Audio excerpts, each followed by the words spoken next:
Halo semuanya, selamat datang di Comic Universe. Kali ini saya akan membahas manhwa baru yang berjudul Seiyan, menceritakan tentang seorang malaikat maut yang kembali hidup di tubuh seorang anak manusia yang bernama Seiyan. Malaikat maut, pemandu jiwa-jiwa orang mati, dewa kematian pernah menyatakan kepada malaikat maut manapun yang membimbing 10.000 jiwa, aku akan mengabulkan satu permintaan sebagai hadiah.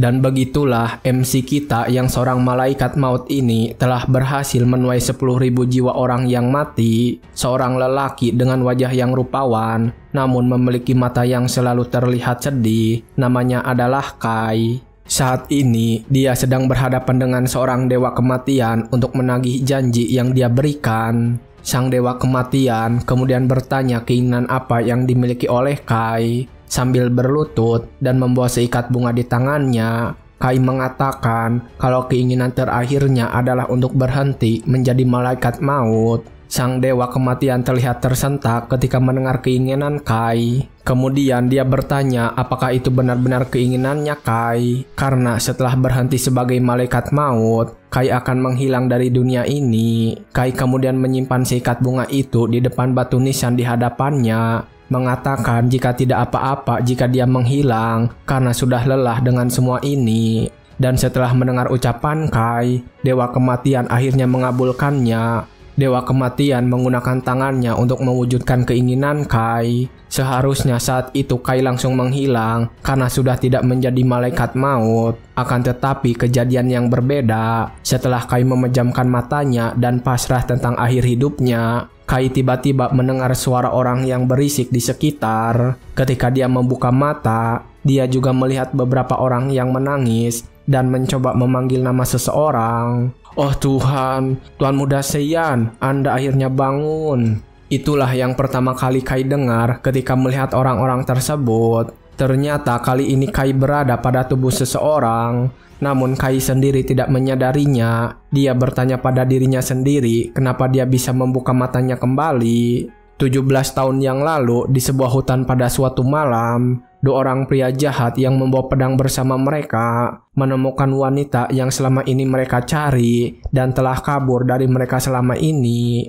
Wanita itu terlihat menangis sambil memeluk anaknya yang masih kecil. Ketika melihat kedua pria itu menghampirinya dengan berkata kasar, wanita itu langsung meraih salah satu dari mereka dan memohon ampun kepada mereka berdua. Wanita itu mengatakan dia tidak ingin kalau anaknya menjalani hidup sepertinya menjadi seorang budak. Dia mengatakan tidak peduli kalau mereka membunuhnya, tetapi tolong ampuni nyawa anaknya.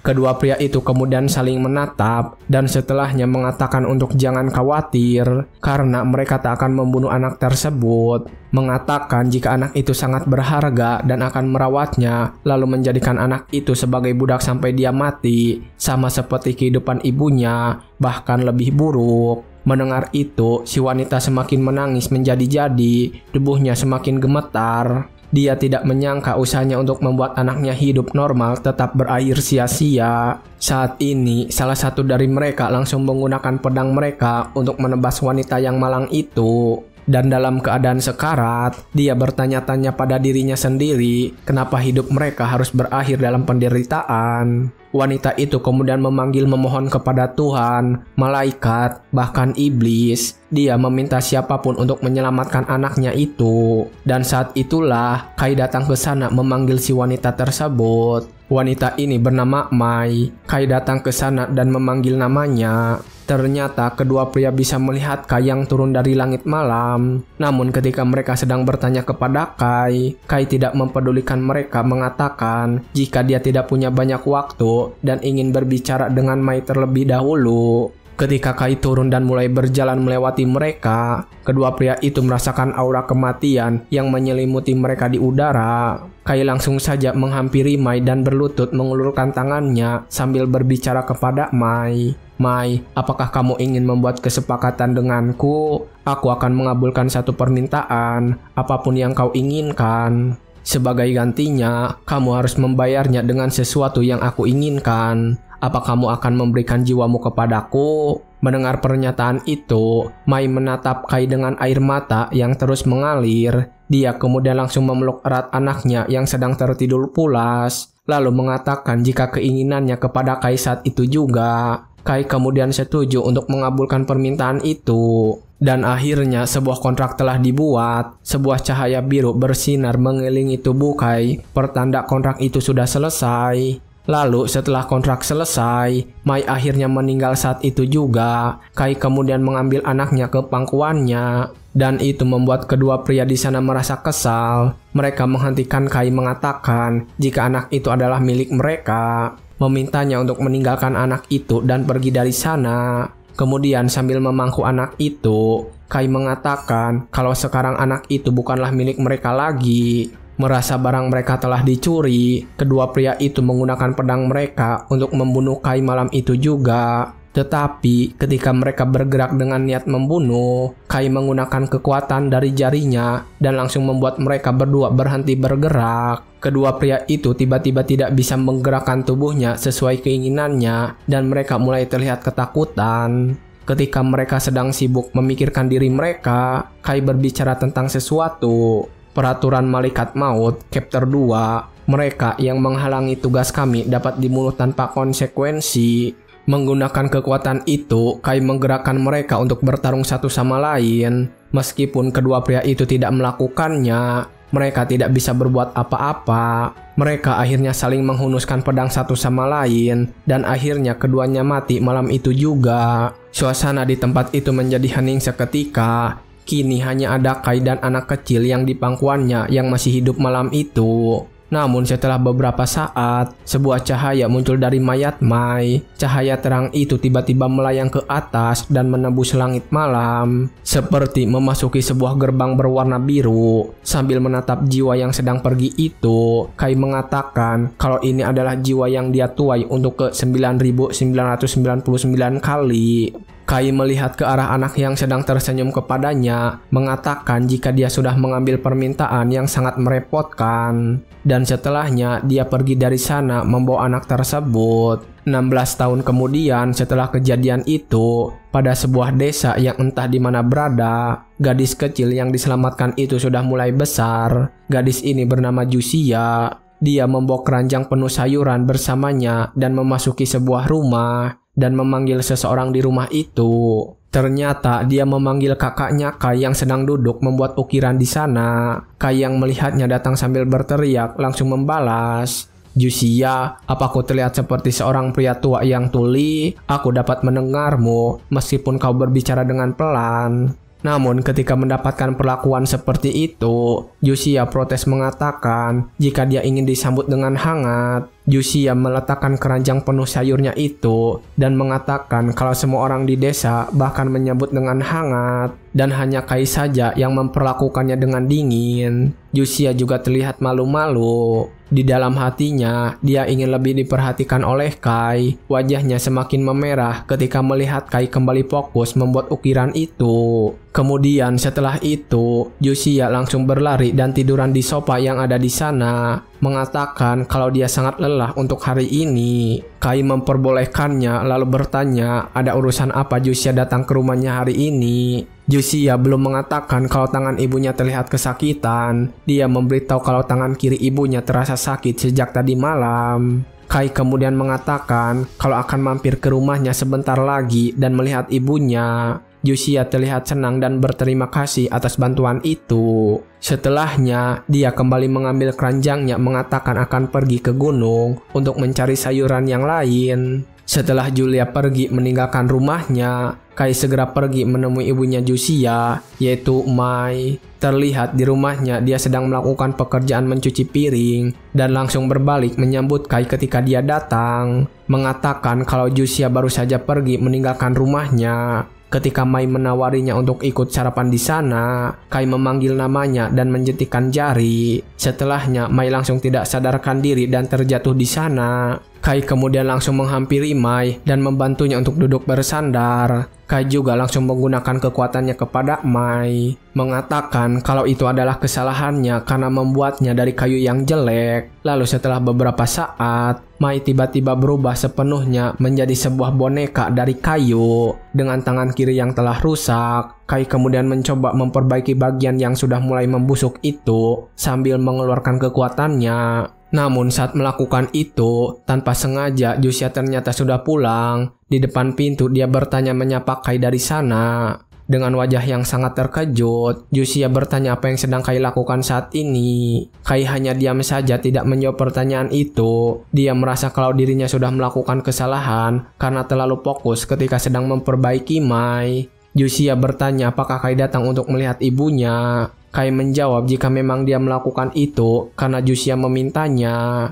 Namun setelah menyimpan keranjang sayur itu, Jusia bertanya kemana ibunya pergi saat ini. Ketika Jusia berjalan mendekati Kai, dia melihat boneka yang sedang diperbaiki, mengatakan kalau boneka itu mirip dengan ibunya. Dan ketika semakin memperhatikan, ternyata tangan kiri boneka itu sudah membusuk. Jusia terlihat sangat terkejut ketika menyadarinya, karena ibunya juga merasakan tangan kirinya sedang kesakitan. Jusia kemudian mengambil lengan kiri boneka yang sudah rusak itu, dan wajahnya terlihat sangat cemas. Tatapannya menjadi kosong. Dia kemudian bertanya apakah boneka itu adalah ibunya selama ini. Jusia menangis ketika sedang menanyakan itu, merasa kalau dia tidak percaya dan tidak ingin percaya kalau itu benar. Kai hanya terdiam saja tidak memberitahu kebenarannya. Jusia sekali lagi meminta Kai untuk menjelaskan. Namun karena Kai tetap diam, Jusia menjadi semakin penasaran apakah tangan kiri boneka yang dia pegang itu benar-benar penyebab tangan ibunya sakit. Namun karena Kai hanya diam saja tidak bereaksi terhadap pernyataan, Jusia melempar tangan kayu itu. Dia langsung menghampiri Kai dan bertanya sambil menangis, bertanya apakah setiap hari ibunya sakit. Kai tidak mengobatinya, namun hanya mengganti bagian yang rusak dari boneka itu. Dan setelah mengatakan itu, Jusia terlihat semakin terkejut. Dia sadar kalau Kai adalah seseorang yang selalu mengobati semua penduduk desa. Ketika dia menyadari itu, dia sadar kalau penduduk desa semuanya adalah boneka juga. Setelah beberapa lama terdiam, Jusia berlari untuk memastikan apakah penduduk desa memang benar-benar sebuah boneka. Ketika Jusia akan membuka pintu rumah, Kai memutuskan untuk menunjukkan kebenarannya dan menghilangkan kekuatan yang dia pakai selama ini. Menganggap kalau Jusia kini sudah tumbuh menjadi gadis dewasa dan tidak bisa menutupi semua rahasia ini selamanya. Dan ketika Jusia membuka pintu, dia terkejut melihat semua penduduk yang kini telah berubah menjadi seonggok boneka. Kai kemudian langsung menghampiri dan mencoba menenangkan Jusia yang terlihat sangat kaget, mengatakan kalau yang Jusia anggap sebagai orang tua dan semua orang yang ada di desa ini adalah boneka yang dibuat oleh Kai. Jusia kemudian menatap Kai bertanya siapa sebenarnya dirinya itu.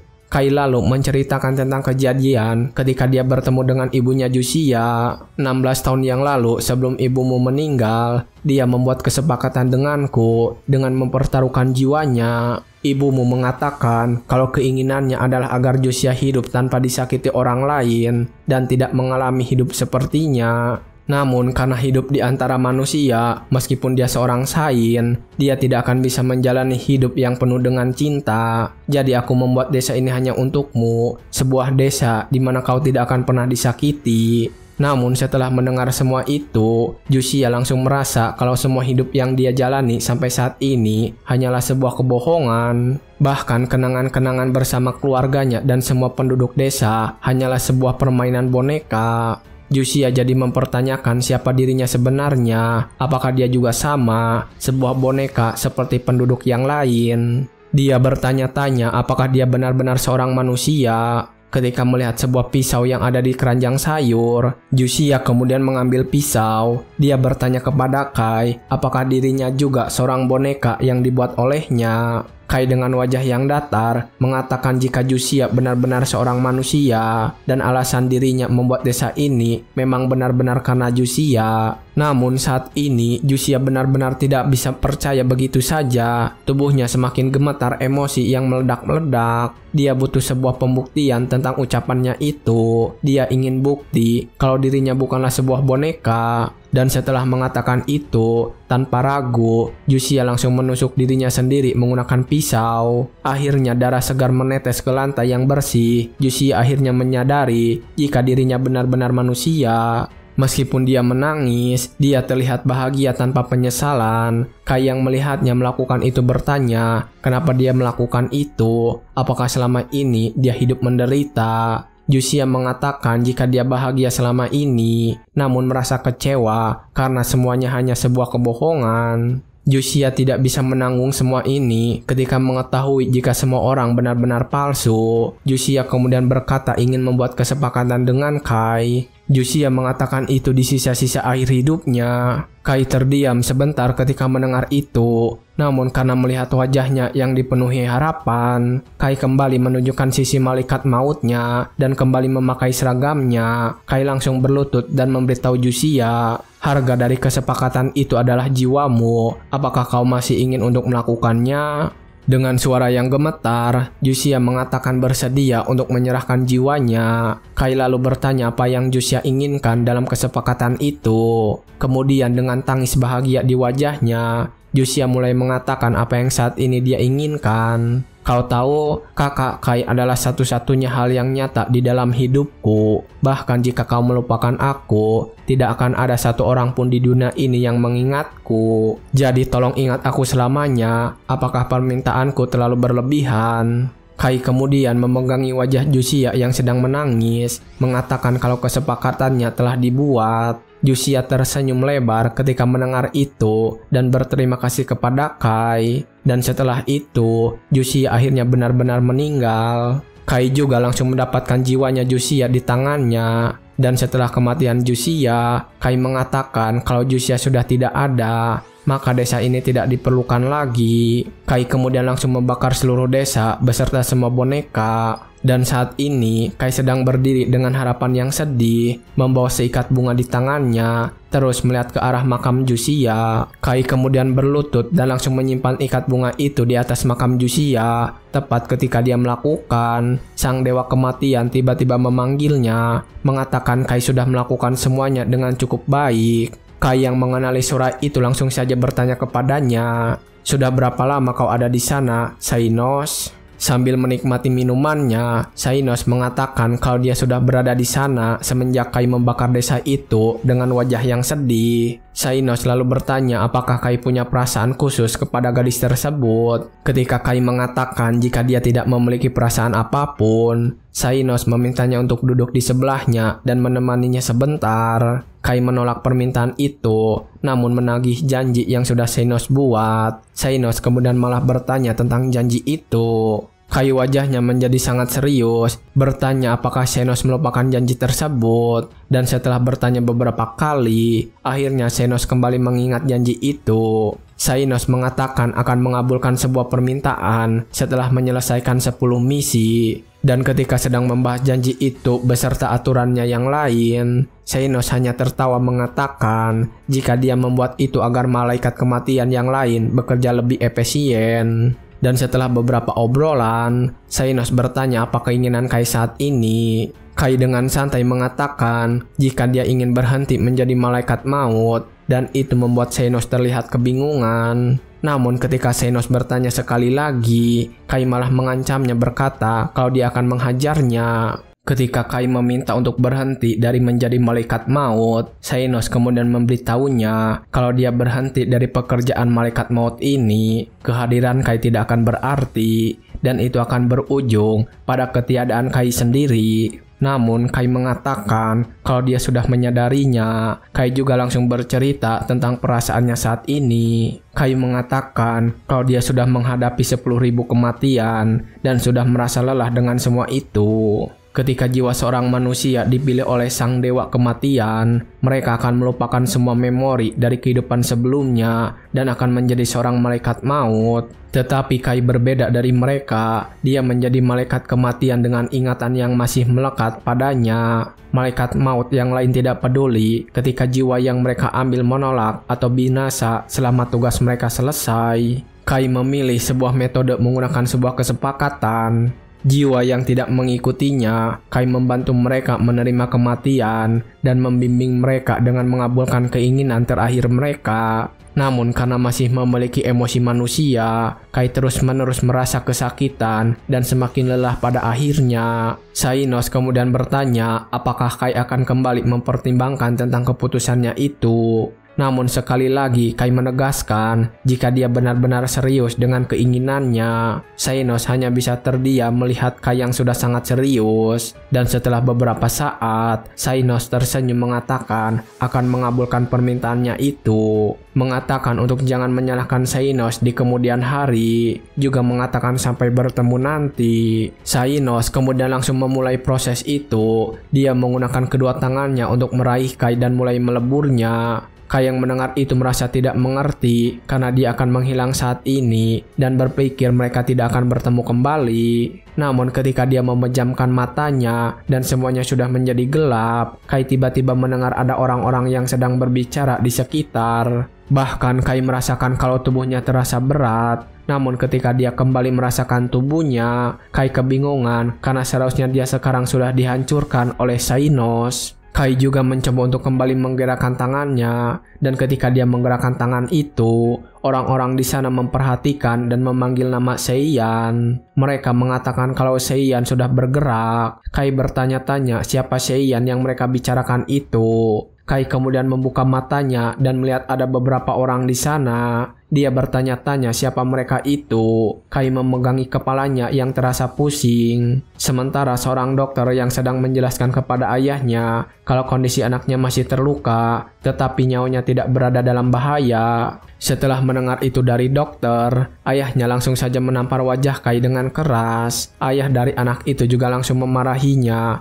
mengatakan kenapa dia melakukan semua itu. Apakah dia mengingat perasaan keluarganya? Seseorang terlihat mencoba menenangkan ayahnya, mengatakan kalau Seiyan masih sakit di sana. Namun ketika mereka sedang memarahinya, Kai yang merasuki tubuh anak itu bertanya dengan sopan kepada mereka. Kai meminta maaf karena mengganggu ketika mereka sedang marah. Kai bertanya sebenarnya siapa mereka ini dan kenapa salah satu dari mereka menampar wajahnya dengan keras. Ketika Kai sedang menanyakan itu, ayah dari anak itu terlihat sangat terkejut mengatakan apa yang sedang dikatakan anaknya saat ini. Akhirnya setelah beberapa saat, mereka kembali memanggil dokter yang sebelumnya. Sang dokter kemudian yang menjelaskan kepada mereka kalau anak mereka yang bernama Seiyan itu telah hilang ingatan. Dan itu bisa jadi karena benturan keras di kepalanya Seiyan. Ayahnya lalu bertanya apakah ada cara untuk mengobatinya, namun sang dokter mengatakan tidak ada. Mereka hanya harus menunggu agar semua itu kembali secara alami. Ketika mereka sedang mengobrol, Kai akhirnya mulai memahami orang-orang yang ada di hadapan mereka. Dia menyadari kalau orang tua di depan adalah ayahnya yang bernama Kon Soireton, dan seorang lelaki yang ada di sana adalah kakaknya yang bernama Lucian Soireton. Dan akhirnya Kai menyadari kalau dia berakhir menghuni tubuhnya Seiyan Soireton. Dan ketika dia menyadari kalau dia kembali hidup, Kai langsung mengetahui kalau penyebab semua ini adalah Lord Xainos yang mengabulkan permintaannya. Dan ketika mengingat itu, Kai terlihat sangat kesal. Mulai dari sini kita akan menyebut MC kita dengan nama Seiyan. Tapi sesekali ketika mengingat kenangannya, Mimin juga akan menyebutkan nama Kai. Ketika dia sedang kesal, Lucian Soireton bertanya kepadanya bagaimana keadaan tubuhnya saat ini. Seiyan kemudian memberikan pandangan yang sinis dan menjawab dengan kesal. Apakah semua ini terlihat baik-baik saja bagimu? Aku akan sangat menghargainya jika kau menahan diri untuk tidak mengajukan pertanyaan yang tidak berarti dan pergi. Dan kalian berdua juga, suara kalian terlalu keras. Itu membuat kepalaku sangat pusing. Kumohon jangan membuat keributan di depan orang yang sedang sakit. Bisakah kalian semua pergi sekarang juga? Seiyan terlihat sangat marah ketika meminta mereka untuk pergi dari sana. Semua orang di sana menyadari kalau Seiyan sedang berada dalam kondisi yang buruk. Sang dokter juga menyarankan kepada mereka berdua untuk membiarkan Seiyan istirahat sendirian, karena itu akan membantunya untuk kembali stabil. Setelah mendengar saran dari dokter, mereka akhirnya langsung pergi meninggalkan Seiyan sendirian. Setelah semua orang pergi, Seiyan langsung memanggil Lord Xainos ke ruangannya, dan tiba-tiba entah dari mana Xainos muncul di sana. Bertanya apakah Seiyan mencarinya saat ini. Seiyan kemudian bertanya mengenai apa yang sedang terjadi saat ini. Xainos kemudian menjelaskan jika dirinya hanya mengabulkan permintaannya karena dia meminta mengakhiri hidupnya sebagai kaisang malaikat maut. Jadi Xainos melakukan hal ini. Namun melihat Xainos yang sangat bersemangat ketika memberikan pernyataan itu, Seiyan mengatakan ingin segera menghajarnya.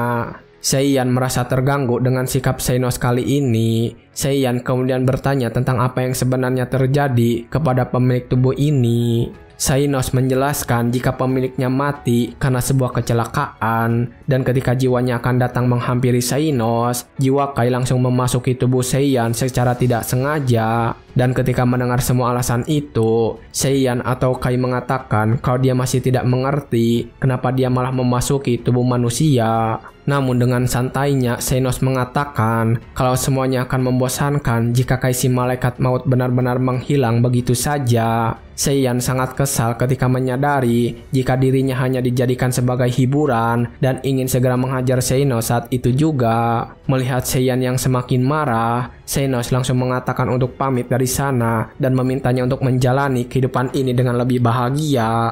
Xainos kemudian pergi setelah mengatakan semua itu, sementara Seiyan terus saja berteriak memanggilnya, memintanya menjelaskan lebih rinci. Namun Xainos tidak mempedulikannya, berencana untuk tidak menemuinya sampai Seiyan sudah benar-benar tidak marah. Beberapa hari kemudian, masih di sekitar kamarnya, Seiyan mencoba kembali memanggil Lord Xainos, tetapi dia tidak muncul kali ini. Dan karena setelah mencoba beberapa kali, Seiyan akhirnya memutuskan untuk berhenti memanggilnya. Dia kemudian mencoba untuk keluar dari kamarnya. Dia kemudian melihat beberapa pelayan yang sedang bekerja. Namun ketika pelayan-pelayan itu melihatnya, mereka langsung memalingkan wajahnya dan terlihat seperti ketakutan. Seiyan kemudian berjalan seperti biasa melewati para pelayan itu. Dan ketika melihat ekspresi mereka yang bahkan tidak berani menatap matanya, Seiyan menyadari jika para pelayan di sana benar-benar ketakutan dan menghindari bertatapan mata dengan Seiyan. Seiyan bertanya-tanya apakah dirinya memang benar-benar seorang bajingan yang sangat buruk. Dan setelah melewati koridor, Seiyan tiba-tiba melihat seorang gadis pelayan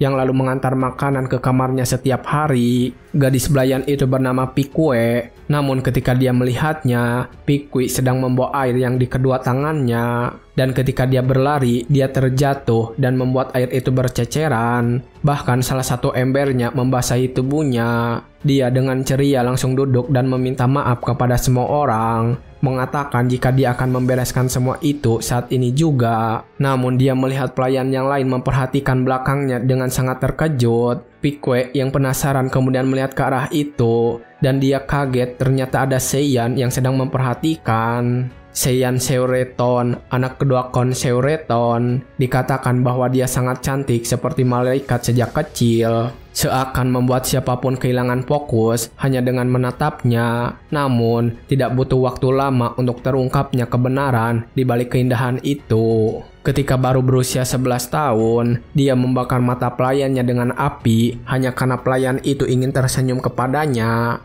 Bahkan setelah itu, banyak sekali pelayan yang mengabdi pada Seiyan. Namun mereka terluka, lumpuh, dan dipukuli hingga nyaris kehilangan nyawa dan diusir dalam keadaan menyedihkan. Mereka gemetar ketakutan. Semua orang mulai memanggil Seiyan si iblis kecil dari keluarga bangsawan.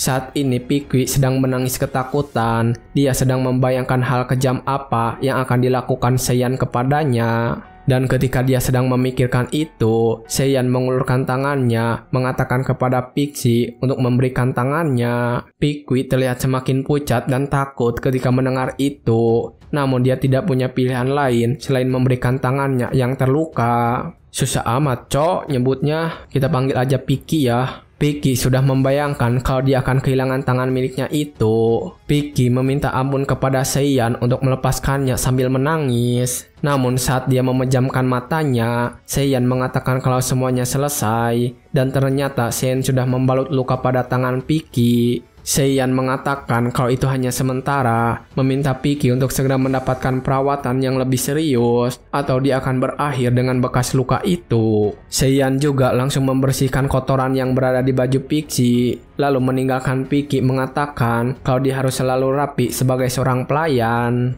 Setelah meninggalkan Vicky di sana, Seiyan kembali teringat kepada Jusia karena sikap, wajah, dan bahkan umurnya mirip sekali dengannya. Dan setelah kejadian itu, para pelayan mulai membicarakan tentang perubahan yang terjadi pada Seiyan. Dan ketika mereka membahasnya, mereka mengatakan kalau Seiyan berubah karena telah melihat gerbang neraka di ambang kematian sebelumnya. Namun salah satu dari pelayan itu mengatakan jika Seiyan tetap saja jahat seperti biasa. Dan ketika Vicky mendengar pembicaraan mereka, Vicky langsung membela Seiyan dan memarahi pelayan itu, mengatakan jika tuan muda Seiyan bukanlah orang yang jahat. Vicky mengatakan kalau Seiyan adalah orang yang sangat baik, karena meskipun dia selalu melakukan kesalahan, Seiyan selalu saja membantunya dan bahkan merapikan pakaiannya yang kotor. Vicky mengatakan kalau Seiyan adalah orang yang sangat baik. Dan ketika Vicky terus menceritakan kebaikannya, para pelayan akhirnya mengakui jika semakin hari Seiyan mencari semakin lembut saja. Mereka bisa menyadari itu karena Vicky masih selamat sampai saat ini meskipun telah banyak membuat kesalahan. Namun di akhir obrolan, salah satu dari mereka mengatakan apakah ini adalah tanda-tanda dunia akan berakhir. Dan tanpa mereka sadari, ternyata Seiyan sedang mendengar pembicaraan mereka di balik pagar yang tersembunyi. Dan setelah mendengar obrolan mereka, Seiyan menyadari jika dulu dia memang benar-benar seorang bajingan. Dia kemudian mengendap-endap dari sana, berusaha agar tidak terlihat oleh mereka karena takut mengganggunya. Dan ketika dia sedang menjelajahi istana itu, Seiyan menyadari kalau mereka memiliki kebun yang sangat indah. Dia juga memuji ukiran patung yang ada di sana, mengatakan kalau patung-patung itu diukir dengan sangat teliti. Dan bahkan mereka merawatnya dengan sangat-sangat baik. Seiyan entah bagaimana tiba-tiba sampai di sebuah kebun. Melihat sebuah kayu yang belum dipahat, Seiyan kemudian segera menghampiri kayu yang belum dipahat itu. Dia menikmati cahaya matahari yang menyoroti tempat itu, merasakan kehangatan cahaya tersebut dan kenyamanan udara di sana. Dan ketika dia merasakannya, Seiyan kembali mengingat Jusia yang selalu menyukai kehangatan cahaya matahari dari musim semi. Sambil terus membayangkan tentang Jusia, Seiyan sudah mulai mengukir kayu itu dengan tangannya. Kemudian setelah beberapa saat, datang seorang pria tua ke tempat itu. Dia mengatakan kalau telah lupa untuk menyimpan kayu tersebut. Namun dia terkejut ketika melihat ternyata kayu itu sudah dipahat dan membentuk seorang gadis. Ternyata itu adalah Jusia yang tadi dipahat oleh Seiyan. Patua itu kemudian langsung menghampiri ukiran patung. Dia memujinya bagaimana bisa ada seseorang yang mengukir patung dengan begitu indahnya. Sementara saat ini di kamarnya, Seiyan atau Kai, dia menyadari kalau mungkin kehidupan kali ini adalah caranya untuk memenuhi janjinya kepada Jusia. Kai kemudian berjanji dalam kehidupan kali ini, entah itu sebentar atau lama, dia tidak akan pernah melupakan Jusia. Kemudian sore hari itu di kantor Konsurireton, dia sedang merapikan surat yang datang kepadanya. Dia kebingungan karena mendapatkan surat yang mengatakan kalau banyak bangsawan yang akan hadir di pesta yang akan diadakan. Dan saat ini dia sedang kebingungan. Seorang pelayannya mengatakan jika dia mendengar rumor bahwa Duk Parhin yang telah pensiun juga akan hadir ke pesta itu. Konsureton terkejut ketika mendengar nama Duk Parhin karena tidak menyangka dia akan hadir ke pesta yang dia buat. Sementara itu keesokan harinya, ketika Seiyan sedang membaca buku sendirian, Lucian datang menghampirinya, memberitahu kalau mereka akan kedatangan banyak tamu di pesta nanti. Seiyan baru bertanya tentang tamu yang dimaksud oleh Lucian. Lucian menjelaskan kalau beberapa bangsawan dan anak mereka akan berkunjung ke rumah mereka. Ini adalah semacam pertemuan sosial. Lucian mengatakan kalau ayah mereka meminta Seiyan setidaknya datang ke pesta itu untuk menyapa mereka. Namun jika Seiyan memang tidak mau menemui mereka, Seiyan tidak perlu memaksakan diri. Lucian bisa menjelaskan hal itu kepada ayah mereka. Seiyan lalu menutup bukunya dan berhenti membaca, menjawab kalau dia akan pergi ke pesta itu.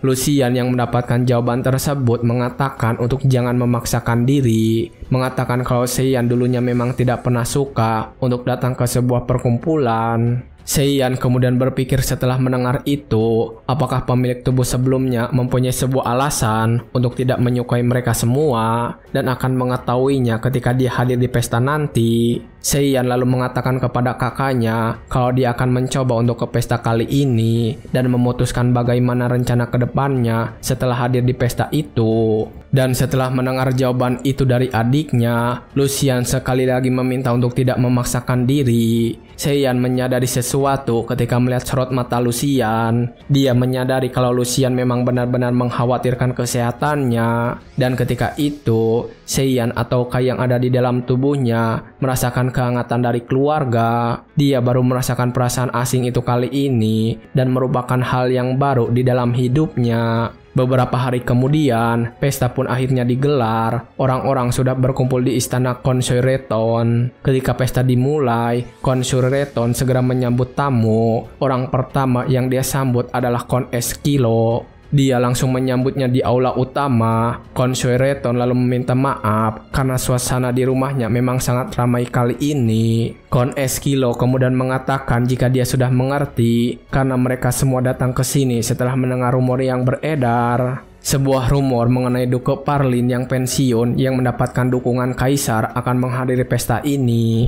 Kon Eskilo juga mengatakan jika Yang Mulia Kaisar mempercayakan Duke Parlin untuk memilih calon putri untuk pangeran mereka. Dan karena itu, bangsawan yang memiliki anak gadis berdatangan ke pesta ini dan memang benar, semua orang di sana memang menanti kedatangan Duke Parlin untuk membuat koneksi dengannya. Namun ketika mereka sedang membicarakan itu, seluruh gadis yang ada di sana tiba-tiba berhenti dan menatap ke satu arah. Ternyata mereka semua terpesona dengan Lucian Shuireton yang datang ke pesta itu dengan sangat rapih dan tampan. Lucian kemudian menghampiri ayahnya dan meminta maaf juga kepada Kon Eskilo. Meminta maaf karena Lucian datang terlambat ke sana. Kon Eskilo kemudian langsung memberikan pujian kepada Kon Shuireton mengenai Lucian yang diberkati dengan kepintaran dalam akademi dan ilmu pedang. Kon Eskilo mengatakan jika dia memiliki anak perempuan, dia akan menikahkannya dengan Lucian tanpa keberatan. Dan ketika mereka sedang mengobrol, ternyata ada orang lain yang menguping pembicaraan itu. Orang itu datang dengan niat yang cukup buruk. Orang itu langsung menyapa Kon Shuireton dan bertanya apa kabarnya. Bersamanya juga datang seorang anak lelakinya. Seketika, Kon Shuireton terlihat kesal ketika melihat kehadiran orang itu. Orang ini adalah Piskon Chikan. Hanya 10 tahun yang lalu, dia adalah seorang pedagang biasa. Namun dengan harta yang sangat besar, dia membawa gelar bangsawan dan memperoleh nama Piskon Chikan. Setelah itu, ia menggunakan modal sebagai senjata untuk memperluas pengaruhnya dan ia menyingkirkan siapapun yang tidak disukainya.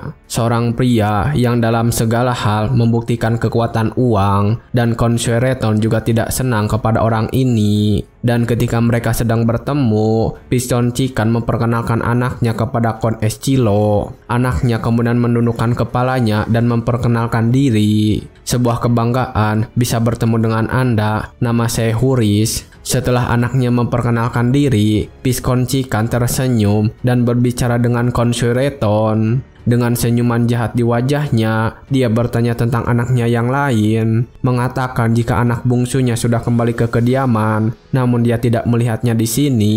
Kon Shuireton menyadari jika Piskon Chikan hanya ingin membuatnya kesal saat ini. Kon Shuireton lalu bertanya kepada Lucian di mana Seiyan berada. Lucian kemudian memberitahu kalau dia akan hadir, jadi seharusnya dia akan datang sebentar lagi. Namun Lucian saat itu juga sedang panik karena adiknya benar-benar sudah sangat terlambat, berharap tidak sedang terjadi apa-apa kepadanya. Sementara itu saat ini, Seiyan sendiri sedang kebingungan mencari tempat pesta di rumahnya. Karena memang di kehidupan sebelumnya pun, Kai memang memiliki sebuah kondisi aneh yang membuatnya terus tersesat, dan Kai membawa kebiasaan itu dalam kehidupan ini. Saat ini dia sedang berada di sebuah taman tanpa siapapun ada di sana. Seiyan kemudian menuju bangunan terdekat terlihat berjalan dengan buru-buru. Dalam hatinya dia menggerutu karena sudah 10 kali mengelilingi tempat yang sama. Dia juga mengeluh kenapa tidak ada seorang pun pelayan yang dia temui saat ini.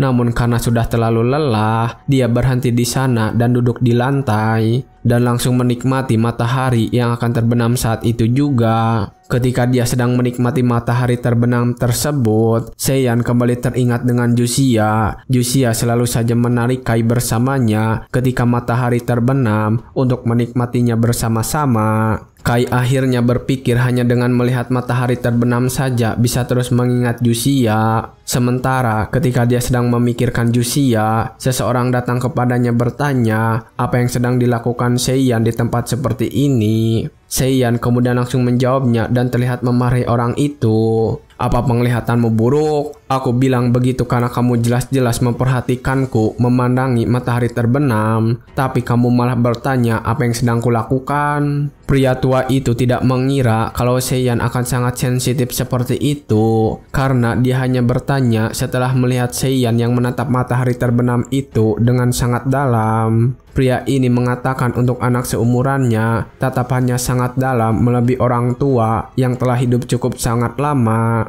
Dan setelah menyadari itu, Patua itu mengubah pertanyaannya, bertanya kenapa seorang anak muda duduk di sana terlihat sangat menyedihkan dan sendirian. Seiyan kemudian menjawab dengan sangat singkat, menyebutkan jika dirinya sedang tersesat. Dan setelah mendengar jawaban itu, Patua mengatakan kalau Seiyan pastilah seorang tamu. Seiyan kemudian langsung memberitahu jika dia bukanlah seorang tamu, namun dia adalah seorang putra kedua yang tinggal di sini.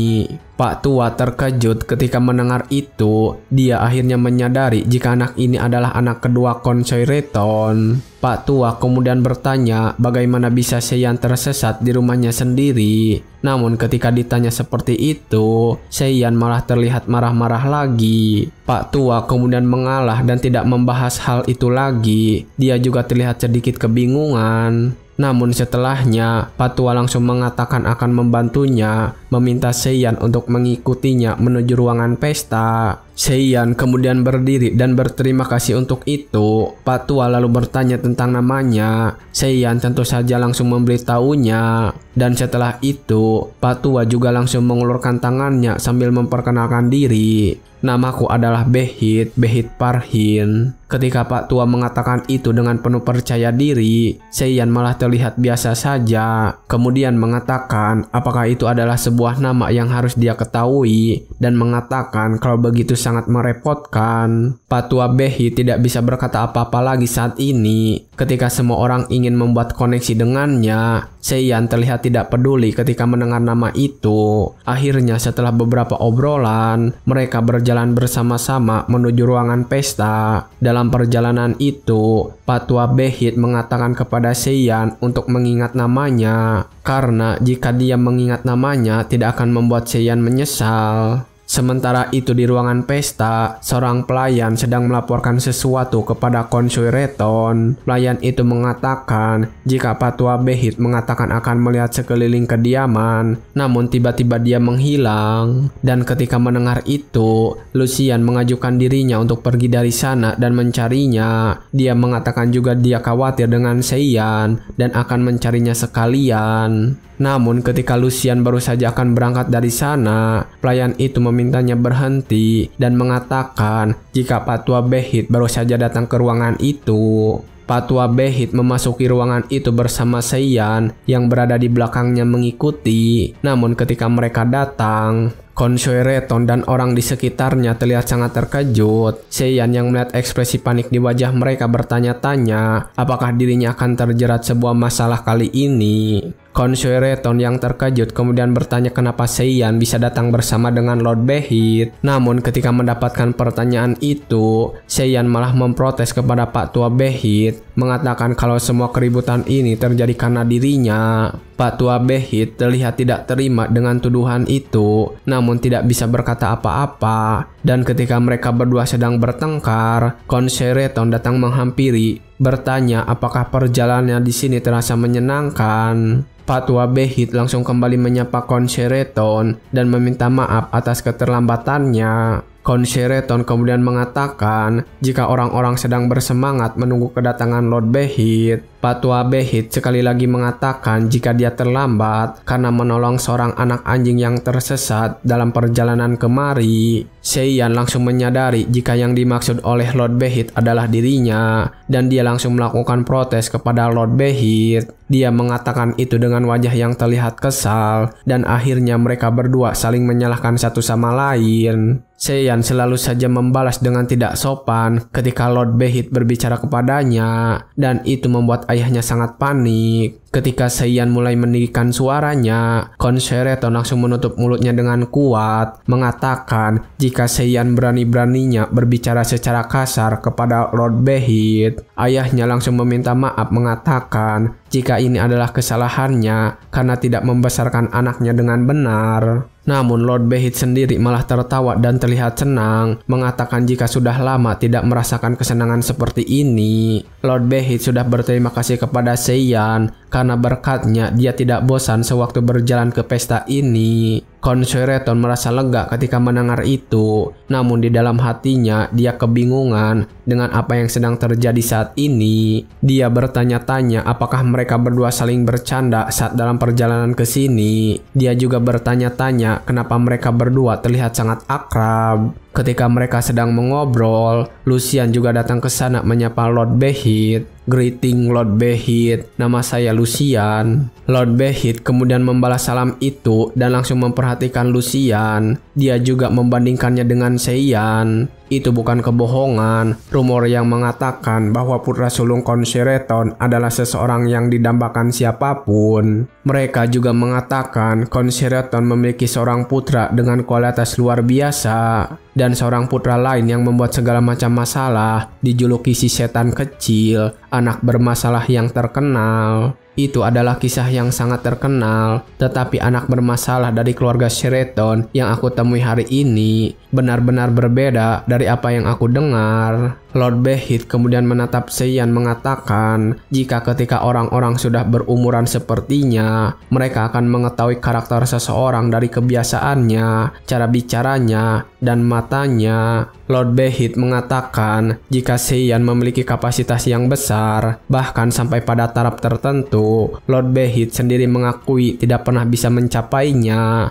Dan setelah memutuskan semua itu, Lord Behit langsung memberikan selamat kepada Concerton, mengatakan jika Concerton telah membesarkan anak yang sangat luar biasa. Concerton membalas jika pujian itu sungguh berlebihan. Namun dalam hatinya, dia mengatakan kalau ini sangat langka. Biasanya orang-orang akan memuji Lucian bukannya Seiyan. Dan setelah mengatakan pujian itu, Lord Behit mengatakan jika ada sesuatu yang harus dibicarakan berdua saja bersama Concerton. Namun ketika dia sedang mengobrol bersama Concerton, Piscon Cikan datang ke sana memanggil Lord Behit dan memperkenalkan dirinya.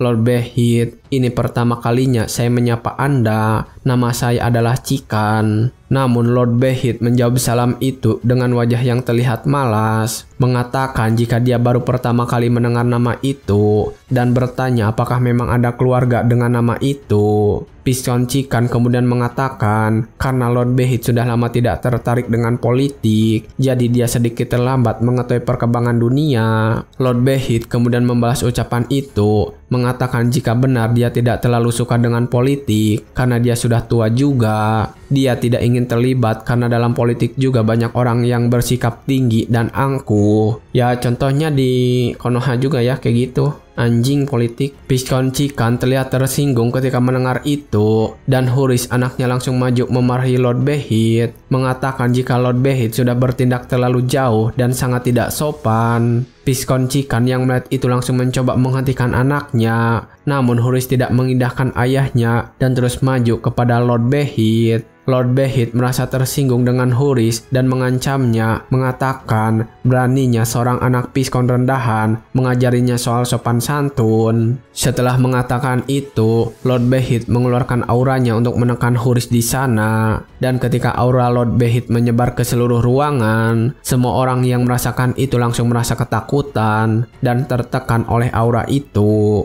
Concerton yang merasakannya juga merasa cemas. Dia menyadari jika semua orang ketakutan dan tidak bisa bergerak hanya karena sedikit aura Lord Behit. Concerton yang sudah melatih tubuhnya juga tidak berdaya di depan aura itu, mengakui kalau ini adalah aura dari seorang Swordmaster. Sementara itu, Huris yang berada di hadapan Lord Behit terlihat berlutut dan mulai menangis karena tidak bisa menahan tekanan aura itu. Concerton juga sadar jika semua ini terus berlanjut akan ada orang yang jatuh pingsan. Dia kebingungan bagaimana caranya untuk menghentikan semua ini. Tapi ketika dia sedang memikirkan cara itu, Seiyan tiba-tiba datang dan mendekati Lord Behit. Lord Behit juga bertanya kepada Seiyan apakah Seiyan akan menghentikannya. Seiyan berhenti dan menjawab, mengatakan tidak akan menghentikannya dan kenapa juga dia harus melakukannya. Seiyan kemudian mengulurkan tangannya dan membersihkan daun serta rambut yang ada di baju Lord Behit. Setelah mengambil kotoran itu, Seiyan mengatakan, "Jika kau ingin mengajari seseorang mengenai sopan santun, bukankah seharusnya kau terlihat meyakinkan juga?" Sambil terus membersihkan kotoran-kotoran itu, Seiyan juga bertanya kenapa Lord Behit yang menjadi sangat kotor, padahal yang duduk di perkarangan itu adalah Seiyan.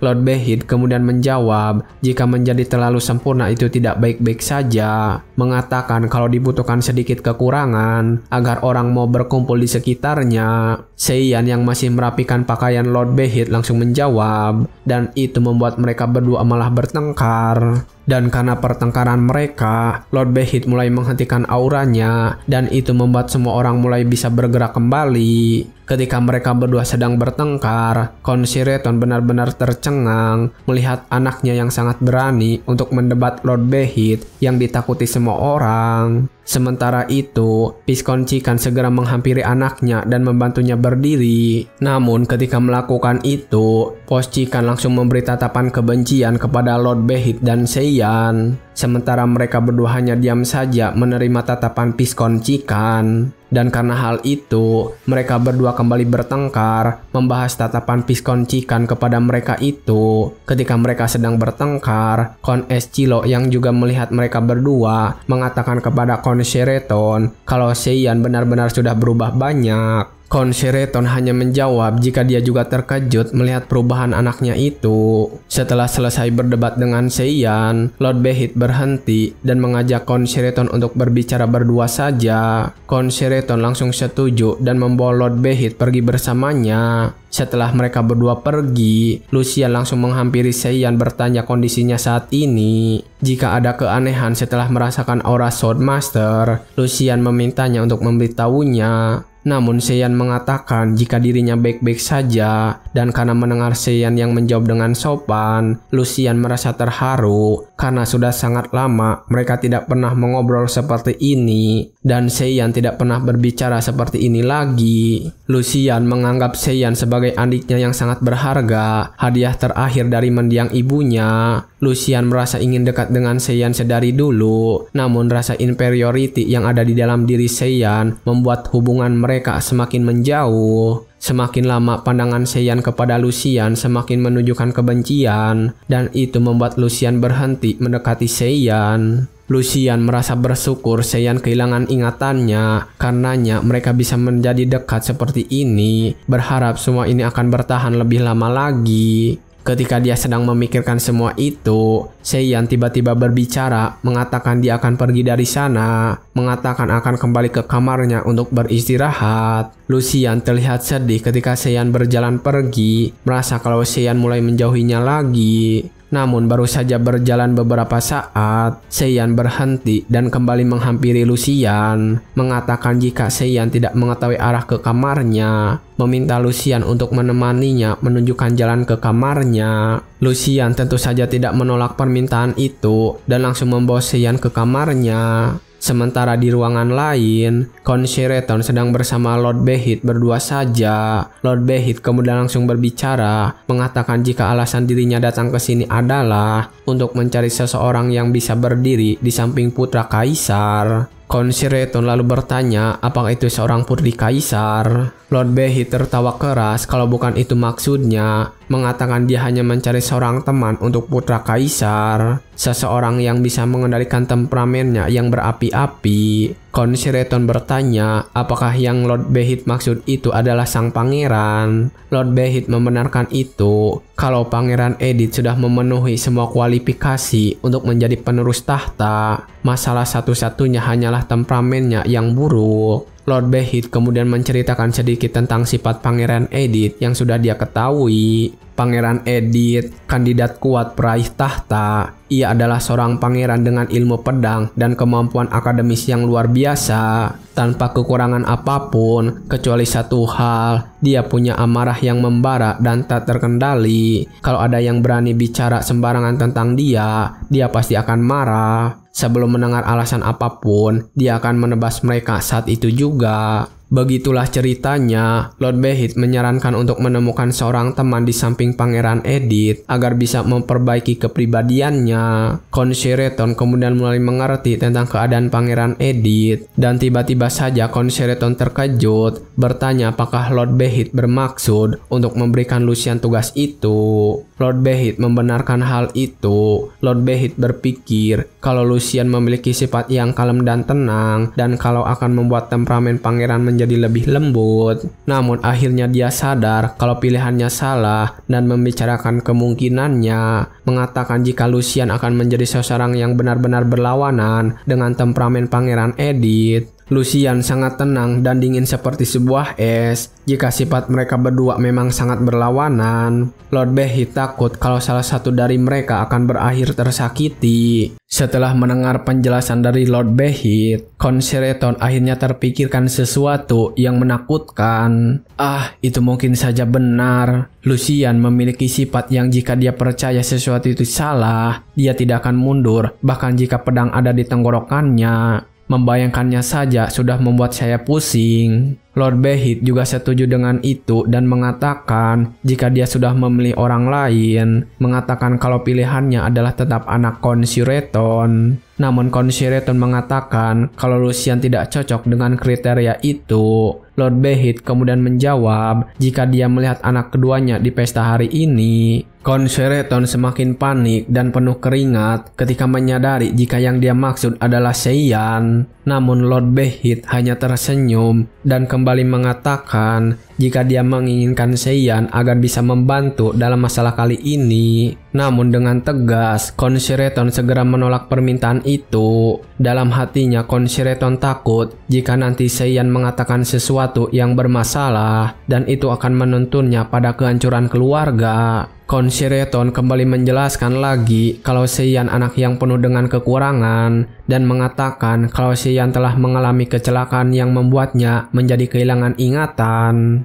Lord Behit yang mendengar itu terlihat sangat terkejut dan bertanya tentang kebenaran itu. Concerton mengatakan jika Seiyan benar-benar kehilangan ingatan dan meminta maaf harus menolak proposal saat ini. Namun pada saat itu, Lord Behit malah kembali memikirkan Seiyan. Dia bertanya-tanya bagaimana bisa anak yang sudah kehilangan ingatannya bisa menjadi begitu tenang. Jika benar seorang anak kehilangan ingatan, seharusnya dia menjadi kebingungan dan dipenuhi ketakutan. Namun pandangan Seiyan terlihat sangat tenang dan dalam. Setelah memikirkan itu, Lord Behit tersenyum lebar. Dia tertawa karena merasa kalau kemampuannya untuk menilai seseorang belum hilang. Lord Behit mengatakan jika Seiyan adalah anak yang benar-benar berbakat dan cocok untuk tugas ini. Lord Behit akhirnya tiba-tiba tertawa dengan keras, dan setelah tertawa, dia berkata kepada Concerton bahwa Seiyan tidak akan menjadi masalah, berkata bahwa dia tidak salah membuat pilihan itu.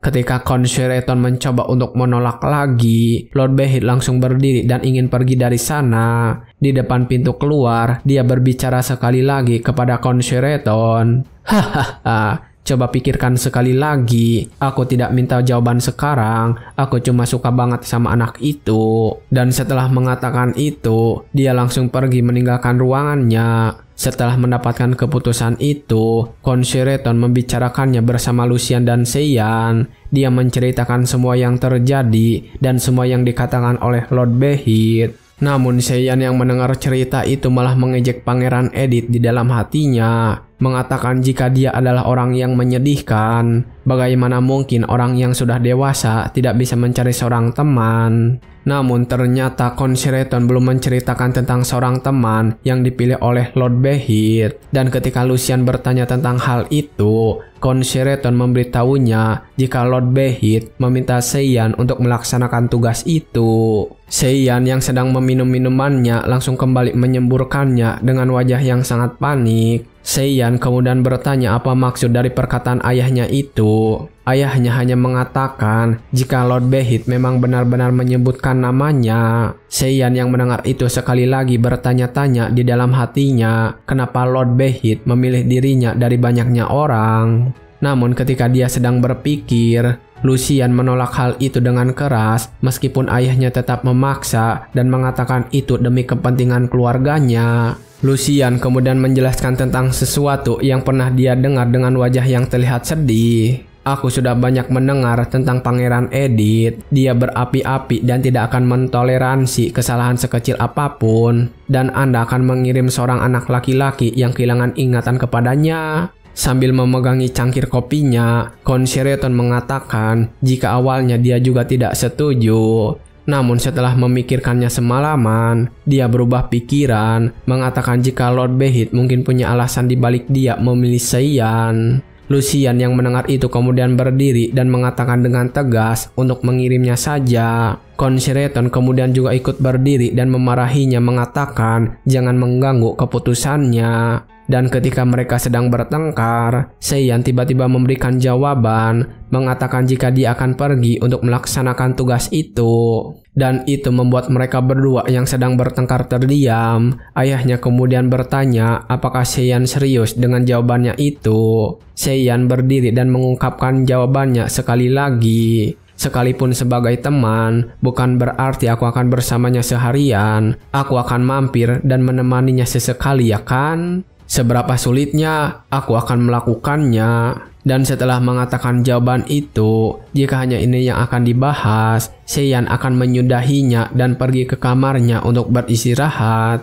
Lucian kemudian meminta Seiyan untuk menunggu sekali lagi, mengatakan jika ini adalah tugas yang berbahaya. Dan satu kali saja salah bicara, Seiyan dapat kehilangan kepalanya. Ayahnya juga setuju dengan pendapat Lucian dan meminta Seiyan untuk memikirkannya dengan serius. Seiyan kemudian berhenti di depan pintu dan memberikan sebuah pernyataan lagi yang sangat tegas. Terus memikirkan hal itu tidak akan mengubah apapun. Mereka juga bilang kalau aku bukanlah apa-apa, namun hanyalah sebuah masalah sampai sekarang. Jadi kenapa aku tidak mencoba untuk melakukan sesuatu untuk membantu keluarga kita? Lucian dan ayahnya yang mendengar itu terlihat sedih, berusaha untuk memanggilnya sekali lagi. Tetapi Seiyan tidak mendengarkan mereka dan ingin segera pergi untuk membersihkan dirinya. Ayahnya juga terlihat menundukkan kepala, menyadari jika anaknya telah berubah dan bukanlah seseorang iblis kecil lagi. Beberapa hari kemudian, di Istana Kekaisaran, Seiyan saat ini sudah datang ke sana untuk melaksanakan tugasnya. Dan ketika sampai di sana, Seiyan melihat Pangeran Edith yang sedang berlatih pedang sendirian. Terlihat Pangeran Edith sedang mengayunkan pedangnya untuk menebas boneka kayu yang ada di hadapannya. Seiyan yang merasa tidak bisa mengganggu latihan Pangeran Edith kemudian duduk di bawah sebuah pohon untuk menunggunya. Seiyan menikmati cuaca yang sedang bagus itu dan merasa kalau ini adalah tempat duduk yang pas baginya saat itu. Tapi ternyata tanpa sadar dia malah ketiduran di sana sampai suatu waktu Pangeran Edith menghampirinya dan membangunkannya. Dan ketika dia bangun, Pangeran Edith sudah berada di hadapannya dan menginjak tubuhnya. Pangeran kemudian mengatakan Seiyan cukup berani untuk tertidur di tempat latihan sang pangeran dan bertanya siapakah dirinya itu. Seiyan terlihat kecewa ketika melihat bajunya kotor oleh bekas sepatu Pangeran Edith. Seiyan kemudian langsung berdiri dan membalikkan badannya tanpa menjawab satu kata pun.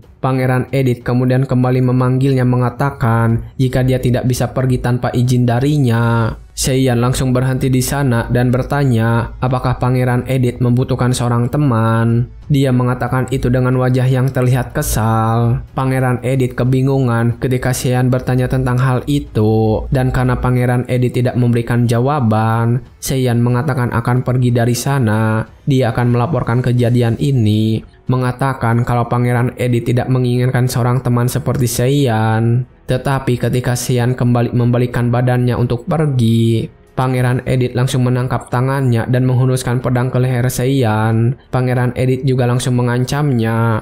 Aku ingatkan kau, jika kau berani untuk membelakangiku tanpa permisi, aku akan membunuhmu. Seiyan tidak takut ketika mendengar ancaman itu dan malah menatap balik sambil memberikan balasan. Aku minta maaf, tapi bisakah kau melepaskan tanganku? Aku tidak ingin dipegangi oleh tangan yang penuh dengan keringat. Seiyan mengatakan itu dengan pandangan yang melihat Pangeran Edith sebagai orang yang menjijikan. Pangeran Edith lalu bertanya apakah Seiyan sedang memberikan perintah kepadanya. Seiyan kemudian mengatakan jika itu bukanlah perintah, namun sebuah permintaan. Pangeran Edith akhirnya kembali menyarungkan pedangnya. Dia bertanya-tanya kenapa Seiyan terlihat sangat tenang. Apakah Seiyan tidak takut akan kematian? Dan setelah menyimpan pedangnya kembali, Pangeran Edith bertanya siapa Seiyan ini. Seiyan kemudian langsung mengatakan jika dirinya adalah Seiyan Shoireton. Dan setelah mendengar nama keluarganya, Pangeran Edith menyadari jika dia adalah anak Kon Shoireton. Pangeran Edith kemudian kembali mengingat tentang keluarga mereka.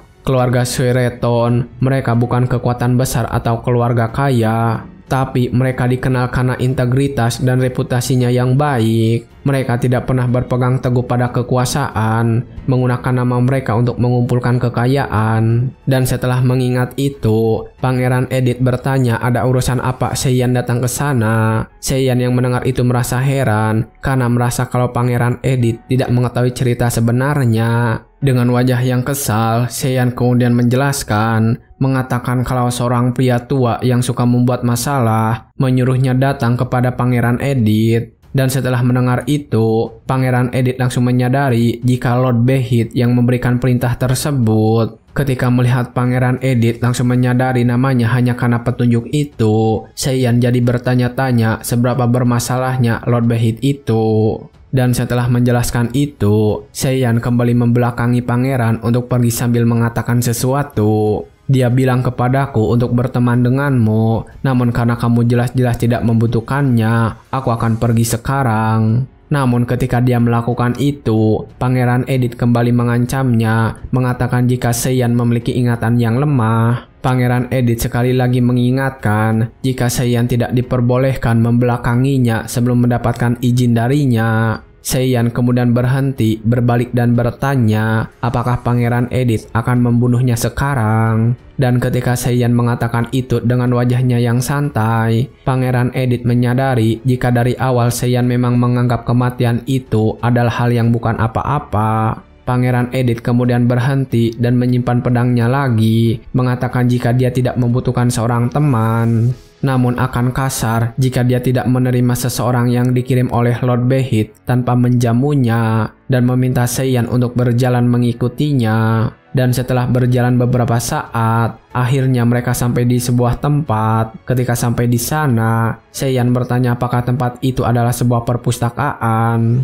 Pangeran Edith membenarkannya dan bertanya apakah Seiyan tidak suka membaca buku. Seiyan kemudian mengambil sebuah buku mengatakan kalau dia menyukainya, dan ketika mengambil buku itu, Seiyan sadar jika tempat ini adalah bukan tempat untuk menghibur tamu. Namun Seiyan merasa lebih nyaman diperlakukan seperti ini. Dan setelah mengambil buku itu, Seiyan langsung duduk untuk membaca. Pangeran Edith terlihat kaget melihat sikap yang ditunjukkan oleh Seiyan. Karena melihat Seiyan berbeda dari orang lain, Seiyan tiba-tiba duduk jauh darinya dan mulai membaca buku. Sedangkan kebanyakan anak keluarga bangsawan selalu berusaha untuk berada di dekat Pangeran Edith, selalu memujinya dan mengikutinya untuk membuat ikatan yang baik. Namun Pangeran Edith tidak terlalu memikirkan itu, mengatakan bahwa ini adalah salah satu strategi Seiyan untuk mendapatkan perhatiannya. Pangeran Edith kemudian duduk di sebuah bangku, berencana untuk memperhatikan metode apa yang Seiyan gunakan untuk mengambil perhatiannya.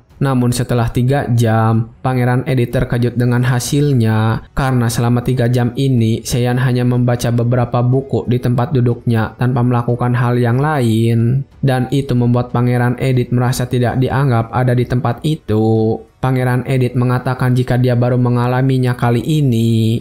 Dan ketika mereka berdua sedang berada di sana, seorang pelayan datang membawakan teh untuk mereka. Pangeran Edith tersenyum jahat ketika mendengar pelayan itu datang. Dia kemudian mencoba untuk menjatuhkan pelayan dengan kakinya, ingin tahu reaksi apa yang akan ditunjukkan oleh Seiyan dan apakah dia akan tetap diam saja. Namun ketika pelayan itu akan terjatuh dan menghamburkan minuman yang dia bawa, secara tiba-tiba Seiyan menggunakan kekuatannya yang keluar dari salah satu tangannya. Terlihat seperti ada benang merah yang muncul di sana. Benang-benang itu kemudian langsung mengikat si pelayan dan menangkap semua minuman yang berhamburan di tempat itu, juga membuat semuanya kembali seperti semula. Berkat kejadian itu, pelayan dan Pangeran Edith terlihat sangat terkejut. Dan ketika mereka sedang kebingungan, Seiyan berbicara kepada pelayan sambil menyindir Pangeran Edith. Harap selalu berhati-hati mulai sekarang, karena banyak orang yang melakukan trik yang tidak perlu. Pangeran Edith hanya diam saja ketika mendengar itu. Dia tidak percaya dengan apa yang terjadi saat ini di depannya. Dan setelah meminum teh yang dihidangkan, Seiyan kemudian berdiri dan mengatakan akan pulang sekarang dan akan menemuinya lagi besok. Seiyan kemudian langsung berjalan meninggalkan ruangan itu dan berpamitan kepada Pangeran Edith. Melihat Seiyan yang benar-benar berbeda dari anak bangsawan lainnya, Pangeran Edith jadi bertanya-tanya siapakah sebenarnya Seiyan ini. Entah beberapa hari sudah berlalu, Seiyan selalu datang ke sini untuk membaca buku. Dan pada kesempatan kali ini, Pangeran Edith bertanya apakah dia ke sini hanya untuk membaca buku di sana. Seiyan lalu menjawab apakah Pangeran Edith memilih untuk bermain daripada membaca buku. Pangeran Edith hanya terdiam ketika mendapatkan pertanyaan itu. Dia merasa cukup kesal karena Seiyan hanya datang ke sana membaca buku dan langsung pulang. Meskipun sudah terbiasa dengan hal itu, Pangeran Edith merasa dirinya mulai bosan dengan situasinya saat ini. Karena biasanya orang lain akan sangat putus asa dengan hanya mencoba untuk menemuinya meskipun hanya sesaat. Lalu ketika itu, Seiyan tertarik dengan buku yang sedang dibaca oleh Pangeran Edith dan bertanya soal buku itu. Bertanya apakah Pangeran Edith tertarik dengan pupertry. Yang dimaksud Seiyan adalah materi yang ada di dalam buku yang dia pegang. Puppetry adalah sebuah keahlian yang dimiliki seseorang dalam mengendalikan boneka. Pangeran Edith kemudian memberikan alasannya dan juga bertanya kepada Seiyan. Aku tertarik karena sepertinya kemampuannya unik. Sepertinya kau tahu buku ini. Seiyan hanya mengatakan jika dirinya pernah membaca buku itu sebelumnya. Padahal dirinya memang benar-benar ahli dalam puppetry. Dan ketika dia sedang terdiam, Pangeran Edith mulai menjelaskan tentang isi dari buku yang sedang dia pegang. Kau sendiri tampaknya tertarik dengan dunia puppetry. Kisah dalam buku ini menarik. Untuk melindungi seorang wanita, dia menjadi musuh bagi semua orang di dunia. Apa pendapatmu tentang pria ini? Seiyan belum menjawab pertanyaan itu dan bertanya kepada Pangeran Edith bagaimana pendapatnya. Sambil melihat buku yang berjudul Sang Puppet Master Kai, Pangeran Edith mengatakan jika pria dalam cerita itu sudah gila dan cukup bodoh. Seiyan tersenyum dan mengatakan jika dia juga memiliki pendapat yang sama. Namun ketika mereka sedang mengobrol, adik perempuan Pangeran Edith datang ke sana dan memanggil kakaknya. Adik perempuannya bernama Raini. Pangeran Edith kemudian langsung bertanya kepadanya, "Raini, apa yang membawamu ke sini?" Sambil bercanda, Raini menjawab kalau dia datang ke sini untuk menemui kakaknya karena merindukannya. Raini lalu bertanya tentang Seiyan kepada kakaknya. Raini juga mendekati Seiyan saat itu juga. Pangeran Edith mengatakan jika dia adalah anaknya Count Sureton. Seiyan juga langsung memberi salam dan mengatakan namanya. Namun tanpa diduga, Putri Raina tiba-tiba saja memegangi wajah Seiyan, mengatakan jika Seiyan lebih cantik daripada seorang wanita. Putri Raini dengan penampilannya yang luar biasa dan kebijaksanaannya yang luar biasa, dia sangat dicintai oleh Kaisar Cejaros dan Pangeran Edith, dan menggunakan kekuatan mereka sebagai latar belakang. Dia terkenal karena bertindak tanpa rasa takut. Seiyan tidak mungkin mengetahui fakta-fakta tersebut, tetapi dari pertemuan ini, dia yakin akan satu hal. Dia adalah tipe orang yang akan menjadi masalah jika kamu mengenalnya. Dan setelah mengetahui itu, Seiyan kemudian kembali memberi salam dan langsung pergi meninggalkan Putri Raini. Putri Raini yang baru saja mendapatkan perlakuan itu terlihat pucat, berteriak kepada kakaknya kalau dia sudah dicampakkan. Namun Pangeran Edith hanya tertawa membelakangi adiknya itu, karena dia juga sudah pernah di posisi yang sama. Pangeran Edith lalu memberitahu Raini kalau Seiyan juga memperlakukannya seperti itu. Putri Raini terlihat terkejut ketika mendengar hal itu.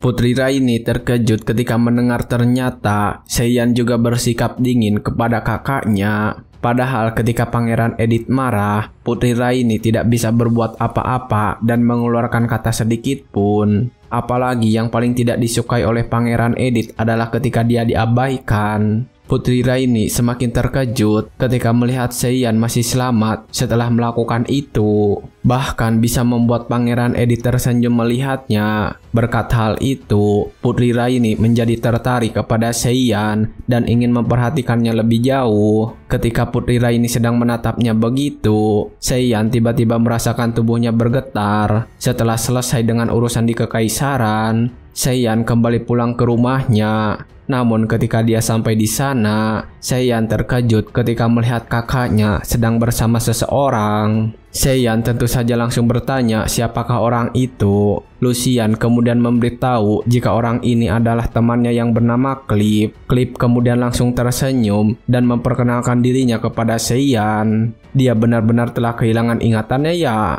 Ini bukan pertama kalinya kita bertemu, tapi mari saling memperkenalkan diri lagi.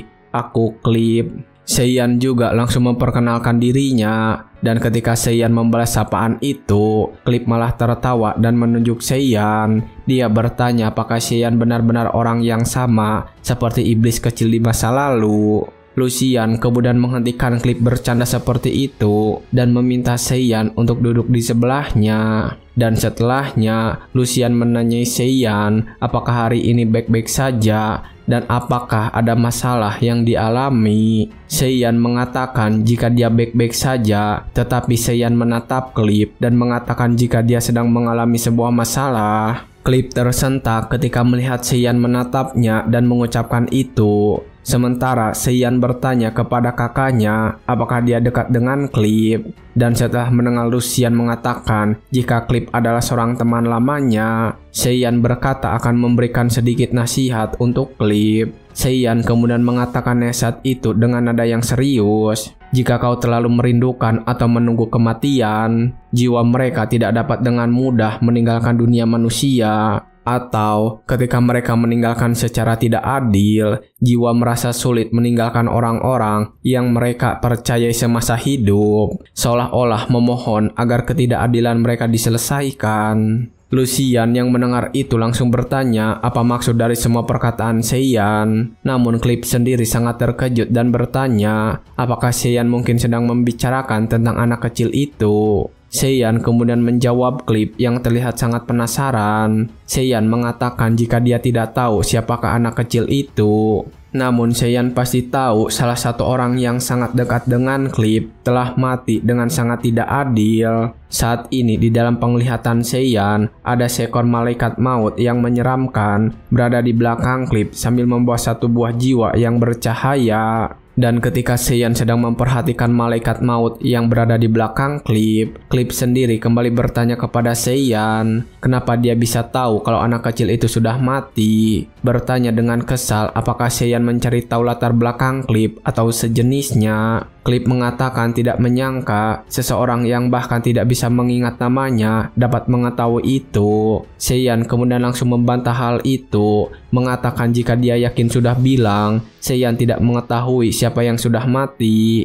Namun tetap saja, Clip penasaran dengan Seiyan. Clip sekali lagi bertanya kepadanya, bagaimana mungkin Seiyan bisa tahu kalau ada seseorang yang mati dan berhubungan dengannya. Ketika mendapatkan pertanyaan itu, Seiyan menyesal setelah membahas hal ini. Dan karena ingin segera menyelesaikannya, Seiyan tidak punya pilihan lain selain memberitahu Clip. Seiyan kemudian menjelaskan sedikit tentang dirinya. Seiyan mengatakan setelah kecelakaan yang hampir membunuhnya, Seiyan tiba-tiba bisa melihat jiwa orang yang mati. Mengatakan kalau pertama kali dia melihat Clip, Seiyan melihat sebuah jiwa yang bergentayangan di sekitar Clip. Clip tersentak ketika mendengar itu, bertanya sekali lagi apakah Seiyan melihat seorang bocah laki-laki yang bernama Justin. Namun Seiyan sekali lagi menolak pertanyaan itu, mengatakan jika sudah berulang kali dia bilang dia tidak bisa mengetahui siapa anak kecil yang Clip maksud itu.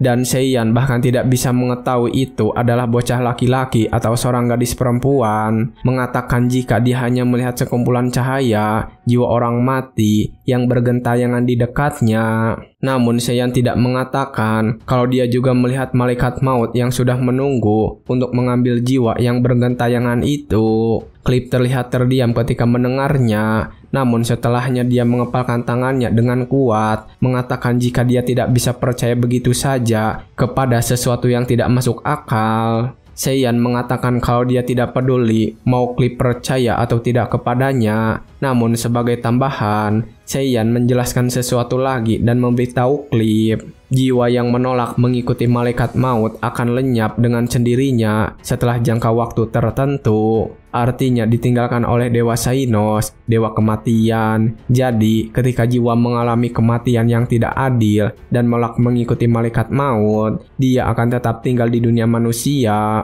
Satu-satunya cara untuk menyelamatkan mereka adalah dengan menyelesaikan dendam mereka dan membimbing mereka untuk terus maju. Seiyan menjelaskan itu sambil melihat jiwa yang berada di atas kedua tangannya, sementara Clip dari tadi hanya diam saja mendengarkan penjelasan Seiyan. Lucian yang mendengar obrolan mereka kemudian bertanya kepada temannya, bertanya apakah Justin yang dimaksud itu adalah sepupunya dan apa yang terjadi kepadanya.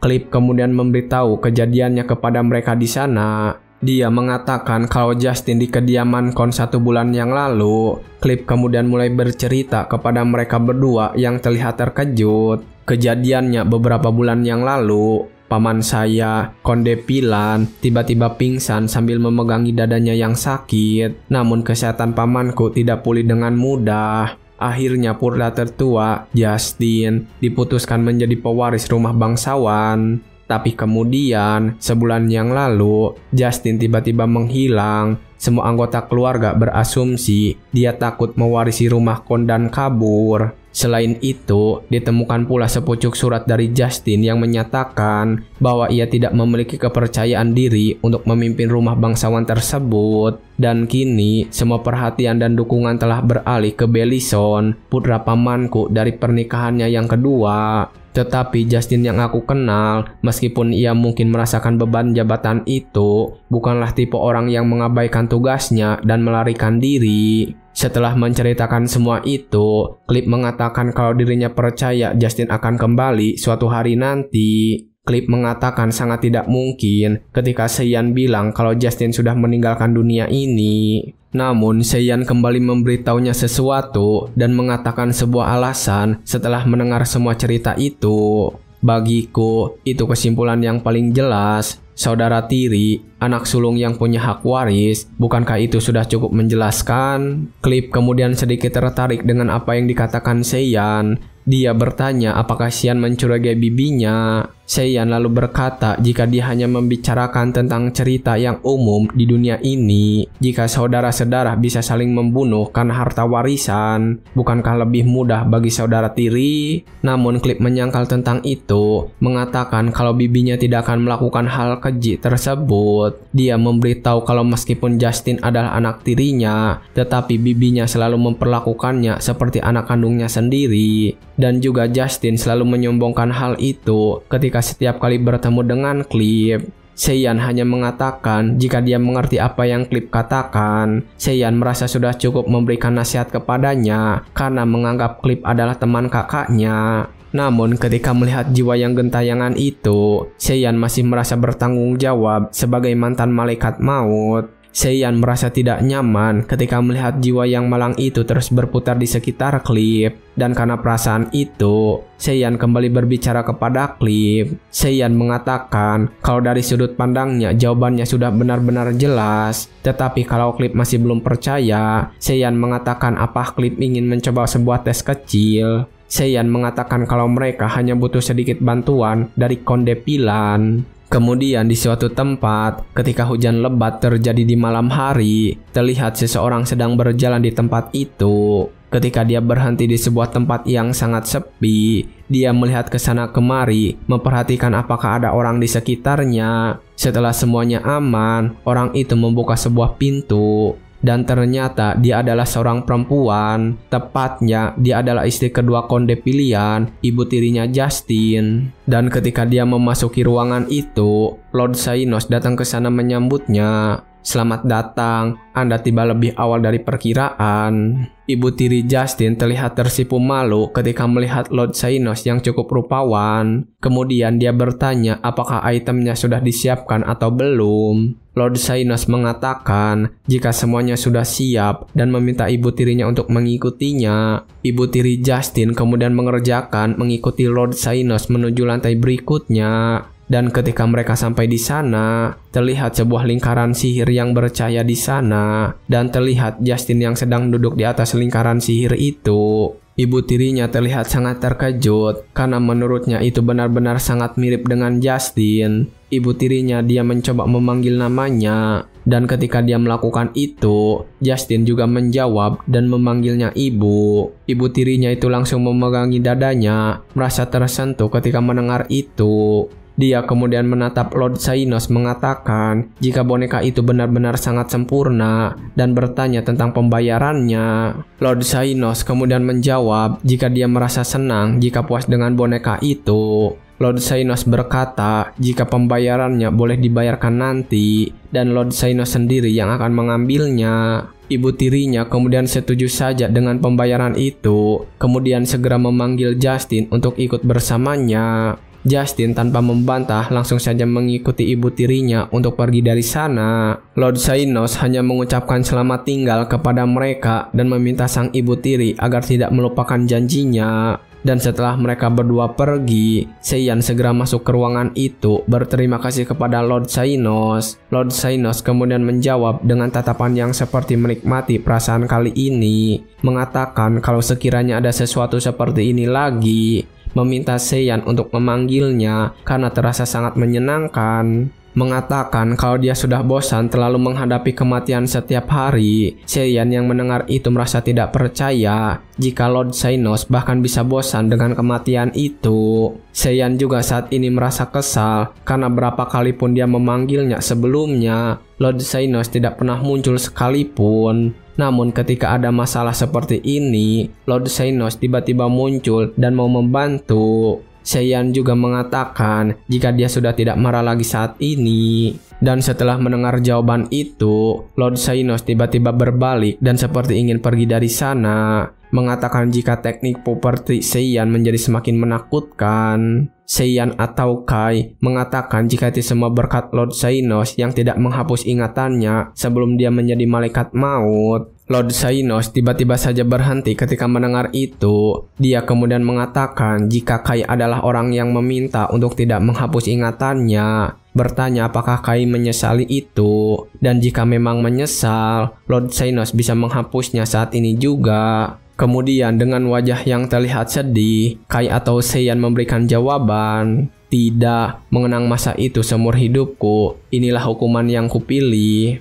Namun ketika Seiyan mengatakan itu dengan serius, Lord Xenos malah mengatakan bahwa dia adalah seorang bajingan yang menyedihkan. Mendengar itu keluar dari mulut Lord Xenos, Seiyan tentu menjadi kesal. Dia mengatakan jika dia telah memilih untuk menghilang dan keluar dari keadaan menyedihkan ini. Namun seseorang tiba-tiba membawanya kembali untuk menjalani hidup. Lord Xenos merasa tersindir dengan itu, mengatakan kalau Seiyan adalah seseorang yang ternyata menyimpan dendam. Seiyan semakin kesal ketika itu dan mengatakan akan menunjukkan bagaimana seorang pendendam itu sebenarnya. Dan akhirnya mereka berdua malah bertengkar malam itu. Setelah pertengkaran selesai, Lord Xenos menggerutu di dalam hatinya, mengatakan jika seharusnya dia tidak muncul lagi di hadapan Kai atau Seiyan. Kembali ke Justin dan ibu tirinya, saat ini mereka telah sampai di kediaman. Namun kali ini Justin datang sendirian ke rumahnya, dan para pelayan yang melihat itu sangat terkejut ketika mereka menemukan Justin berada di pintu masuk sendirian dengan tubuhnya yang basah kuyup. Semua pelayan kemudian mulai memanggil namanya, dan ibu tirinya berpura-pura terkejut dengan kedatangan Justin, berlari dari dalam sambil memanggil Justin dan memeluknya dengan wajah yang terlihat sangat sedih. Sambil menangis, dia bertanya dari mana saja Justin pergi selama ini. Justin kemudian hanya meminta maaf kepada ibu tirinya.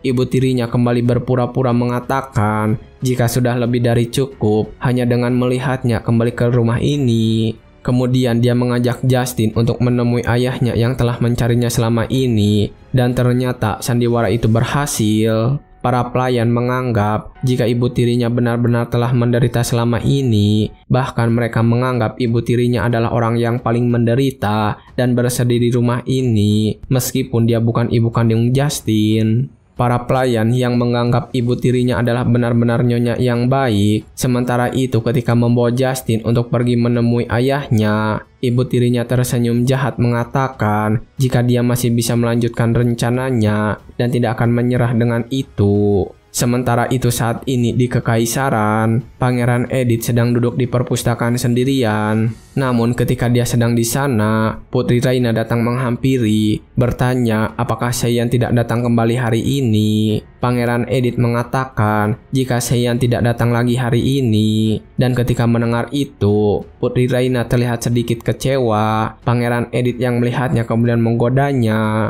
bertanya apakah adiknya itu merindukan kehadiran Seiyan. Putri Raina tersentak ketika kakaknya bertanya seperti itu dan langsung mengatakan jika dia tidak seperti itu. Namun kakaknya merasakan ada perubahan yang terjadi pada adiknya karena biasanya Putri Raini bertingkah sopan dan acuh tak acuh ketika berada di depan orang lain. Namun ketika berhadapan dengan Seiyan, Putri Raini bertingkah seperti gadis di seusianya. Pangeran Edith merasa senang ketika melihat adiknya bertingkah seperti itu. Namun ketika dia sedang memikirkan itu, adiknya juga menggodanya, mengatakan jika tidak biasanya Pangeran Edith sering mengunjungi perpustakaan, bahkan sampai setiap hari. Putri Raini juga menuduh kalau kakaknya juga sedang menunggu kedatangan Seiyan yang sudah beberapa hari tidak berkunjung ke sana. Pangeran Edith hanya menundukkan kepalanya menjawab kalau dia tidak tahu. Namun di dalam hatinya, Pangeran Edith hanya merasa penasaran kenapa orang yang setiap hari datang tiba-tiba saja berhenti berkunjung. Namun ketika Pangeran Edith sedang memikirkan hal itu dengan serius, adiknya tiba-tiba membicarakan sesuatu, memberitahu jika Seiyan sebenarnya telah kehilangan ingatannya. Putri Raini mengatakan kalau dia ingin lebih tahu lebih banyak tentang Seiyan yang bertindak arogan kepadanya. Dan karena menyelidikinya, Putri Raini akhirnya mengetahui kalau Seiyan kehilangan ingatannya pada kecelakaan belum lama ini. Pangeran Edith kemudian bertanya apakah informasi yang dia dapatkan itu benar. Putri Raini mengatakan jika dia mendapatkan informasi itu dari orang yang berada di keluarga Soireton, jadi informasinya pasti akurat. Setelah mendengar itu, Pangeran Edith terlihat berpikir dengan serius. Dia masih bertanya-tanya, bisakah orang yang kehilangan ingatannya akan benar-benar tenang seperti itu? Karena jika dirinya benar-benar hilang ingatan, dia akan merasa frustasi dan sangat panik. Dan setelah memikirkan itu, Pangeran Edith bertanya kepada adiknya kecelakaan seperti apa yang dialami oleh Seiyan sampai dia kehilangan ingatan. Namun adiknya merahasiakan itu, mengatakan jika ingin mencari lebih jauh silahkan cari saja sendiri. Dan setelah mengatakan itu, sambil berlalu pergi dan tersenyum, adiknya mengatakan kalau ini adalah sebuah hukuman karena selalu membuatnya penasaran. Ketika diperlakukan seperti itu oleh adiknya, Pangeran Edith terlihat sangat kesal dan langsung meremas buku yang ada di hadapannya, mengatakan jika Seiyan dan adiknya itu sama saja, selalu saja membuatnya merasa kesal. Sementara itu, saat ini di kediaman Shureiton, Clip datang ke sana dan berteriak dengan keras, memanggil Seiyan dan mengatakan jika semuanya terjadi seperti yang dibilang oleh Seiyan, Justin telah kembali. Seiyan yang sedang membaca buku hanya mengatakan kalau dia sudah mengetahui hal itu. Clip yang mendengar itu menjadi semakin penasaran, bertanya bagaimana cara Seiyan bisa mengetahui semua hal itu. Seiyan terus membaca bukunya hanya mengatakan kalau jangan banyak bertanya kepadanya, tapi tetap saja Clip yang penasaran terus saja bertanya. Clip mengatakan kalau Justin benar-benar telah berubah, mengatakan kalau dia bukanlah Justin, namun benar-benar terlihat sangat mirip dengan Justin. Clip kemudian segera mendekati Seiyan dan memeganginya, bertanya sebenarnya siapa yang berpura-pura menjadi Justin. Melihat Clip yang sudah terlalu berlebihan, Lucian segera melepaskan tangan yang sedang menggenggam adiknya itu, mengatakan kepada Clip untuk berhenti karena adiknya sudah melewati waktu yang sulit sampai saat ini. Clip kemudian tersentak kaget dan panik, juga langsung meminta maaf kepada mereka. Dan tepat ketika kejadian itu berlangsung, Seiyan memberitahu Clip kalau dia tidak memperbolehkan dia untuk bertanya tentang masalah ini. Clip yang melihat tatapan Seiyan yang serius ketika berkata begitu, akhirnya terdiam saja memendam rasa penasarannya. Belum lama ini, Seiyan mengusulkan satu metode untuk menemukan pelaku yang membunuh Justin. Rencananya sederhana, meminta konde pilihan untuk menulis surat wasiat dengan syarat-syarat tertentu. Syaratnya adalah menyerahkan seluruh harta Kon kepada Justin, tapi jika dia tidak muncul, semuanya akan dikembalikan ke negara. Namun pada awalnya konde pilihan menolak rencana itu, tetapi setelah Clip menjelaskan rencananya untuk menemukan Justin, konde pilihan akhirnya setuju. Seiyan mengatakan kalau pengkhianat sebenarnya adalah bibinya Clip. Justin juga akan kembali hari ini, namun yang menjadi Justin itu adalah orang lain. Dan tepat ketika melihat Justin kembali ke rumahnya, Clip benar-benar tidak bisa percaya dia kembali melihat Justin benar-benar kembali ke rumahnya. Dia terlihat seperti Justin, tapi bukan Justin. Begitulah kebingungan yang dialami Clip saat ini. Dan ketika Clip sedang terlihat kebingungan saat itu, Seiyan kemudian berbicara memberikan sebuah saran. Tak perlu terlalu dipikirkan, fokus saja pada pernikahanmu. Cari tahu mengapa arwah yang berkeliaran di dekatmu mati, siapa yang membunuhnya, dan pastikan arwahnya dituntun dengan aman ke malaikat maut. Bahwa bagaimanapun prosesnya, sekarang bukan saatnya meributkan hal seperti itu. Setelah mendengar saran Seiyan, Clip merasa jika semua ucapannya benar. Saat ini dia hanya perlu untuk menemukan siapa yang telah membunuh Justin. Namun ketika Clip sedang memikirkan itu dengan serius, Seiyan tiba-tiba saja memberinya sebuah peringatan dan terlihat sangat kesal ketika mengucapkan itu. Dan satu hal lagi, ini adalah peringatan untukmu. Kalau kamu masuk dari luar lagi tanpa cuci tangan, terus sentuh aku pasti akan membuatmu menyesal. Ketika melihat Seiyan yang sangat marah seperti itu, Clip hanya tertawa panik. Dia benar-benar tidak menyangka jika Seiyan benar-benar telah berubah sepenuhnya. Tatapan yang dulu penuh dengan niat membunuh kini sudah hilang dan berganti dengan tatapan yang cukup tenang. Namun tetap saja Clip merasa jika Seiyan masih saja menyebalkan. Sementara itu saat ini di kediaman Konde Pilan, ibu tirinya masih memperhatikan Justin yang berada di hadapannya. Dia masih tidak percaya jika bisa mendapatkan replika yang benar-benar mirip dengan Justin, yang bahkan bisa berbicara dan bergerak. Karena setelah surat wasiat diumumkan dan ibu tirinya merasa rencananya hancur berantakan, orang misterius yaitu Lord Xainos datang kepadanya secara rahasia. Ketika Lord Xenos berbisik kepada ibu tiri, menawarkan untuk membuat boneka hidup yang mirip dengan apa yang dibayangkan oleh sang ibu tiri, pada awalnya dia menganggap semua itu tidak masuk akal. Karena penasaran, ibu tirinya datang kepadanya untuk mencoba. Dan setelah mendapatkan boneka itu, ibu tiri benar-benar merasa sangat puas. Kali ini dia mencoba untuk menyentuh boneka yang sedang duduk di hadapannya itu. Namun ketika dia sedang memperhatikannya, Justin tiba-tiba saja memanggil namanya. Dan ketika Justin memanggilnya ibu tirinya terkejut. Lalu dengan cepat segera menutup mulut Justin, mengatakan untuk jangan memanggilnya seperti itu ketika tidak ada orang lain di sana, karena itu terasa sangat menakutkan.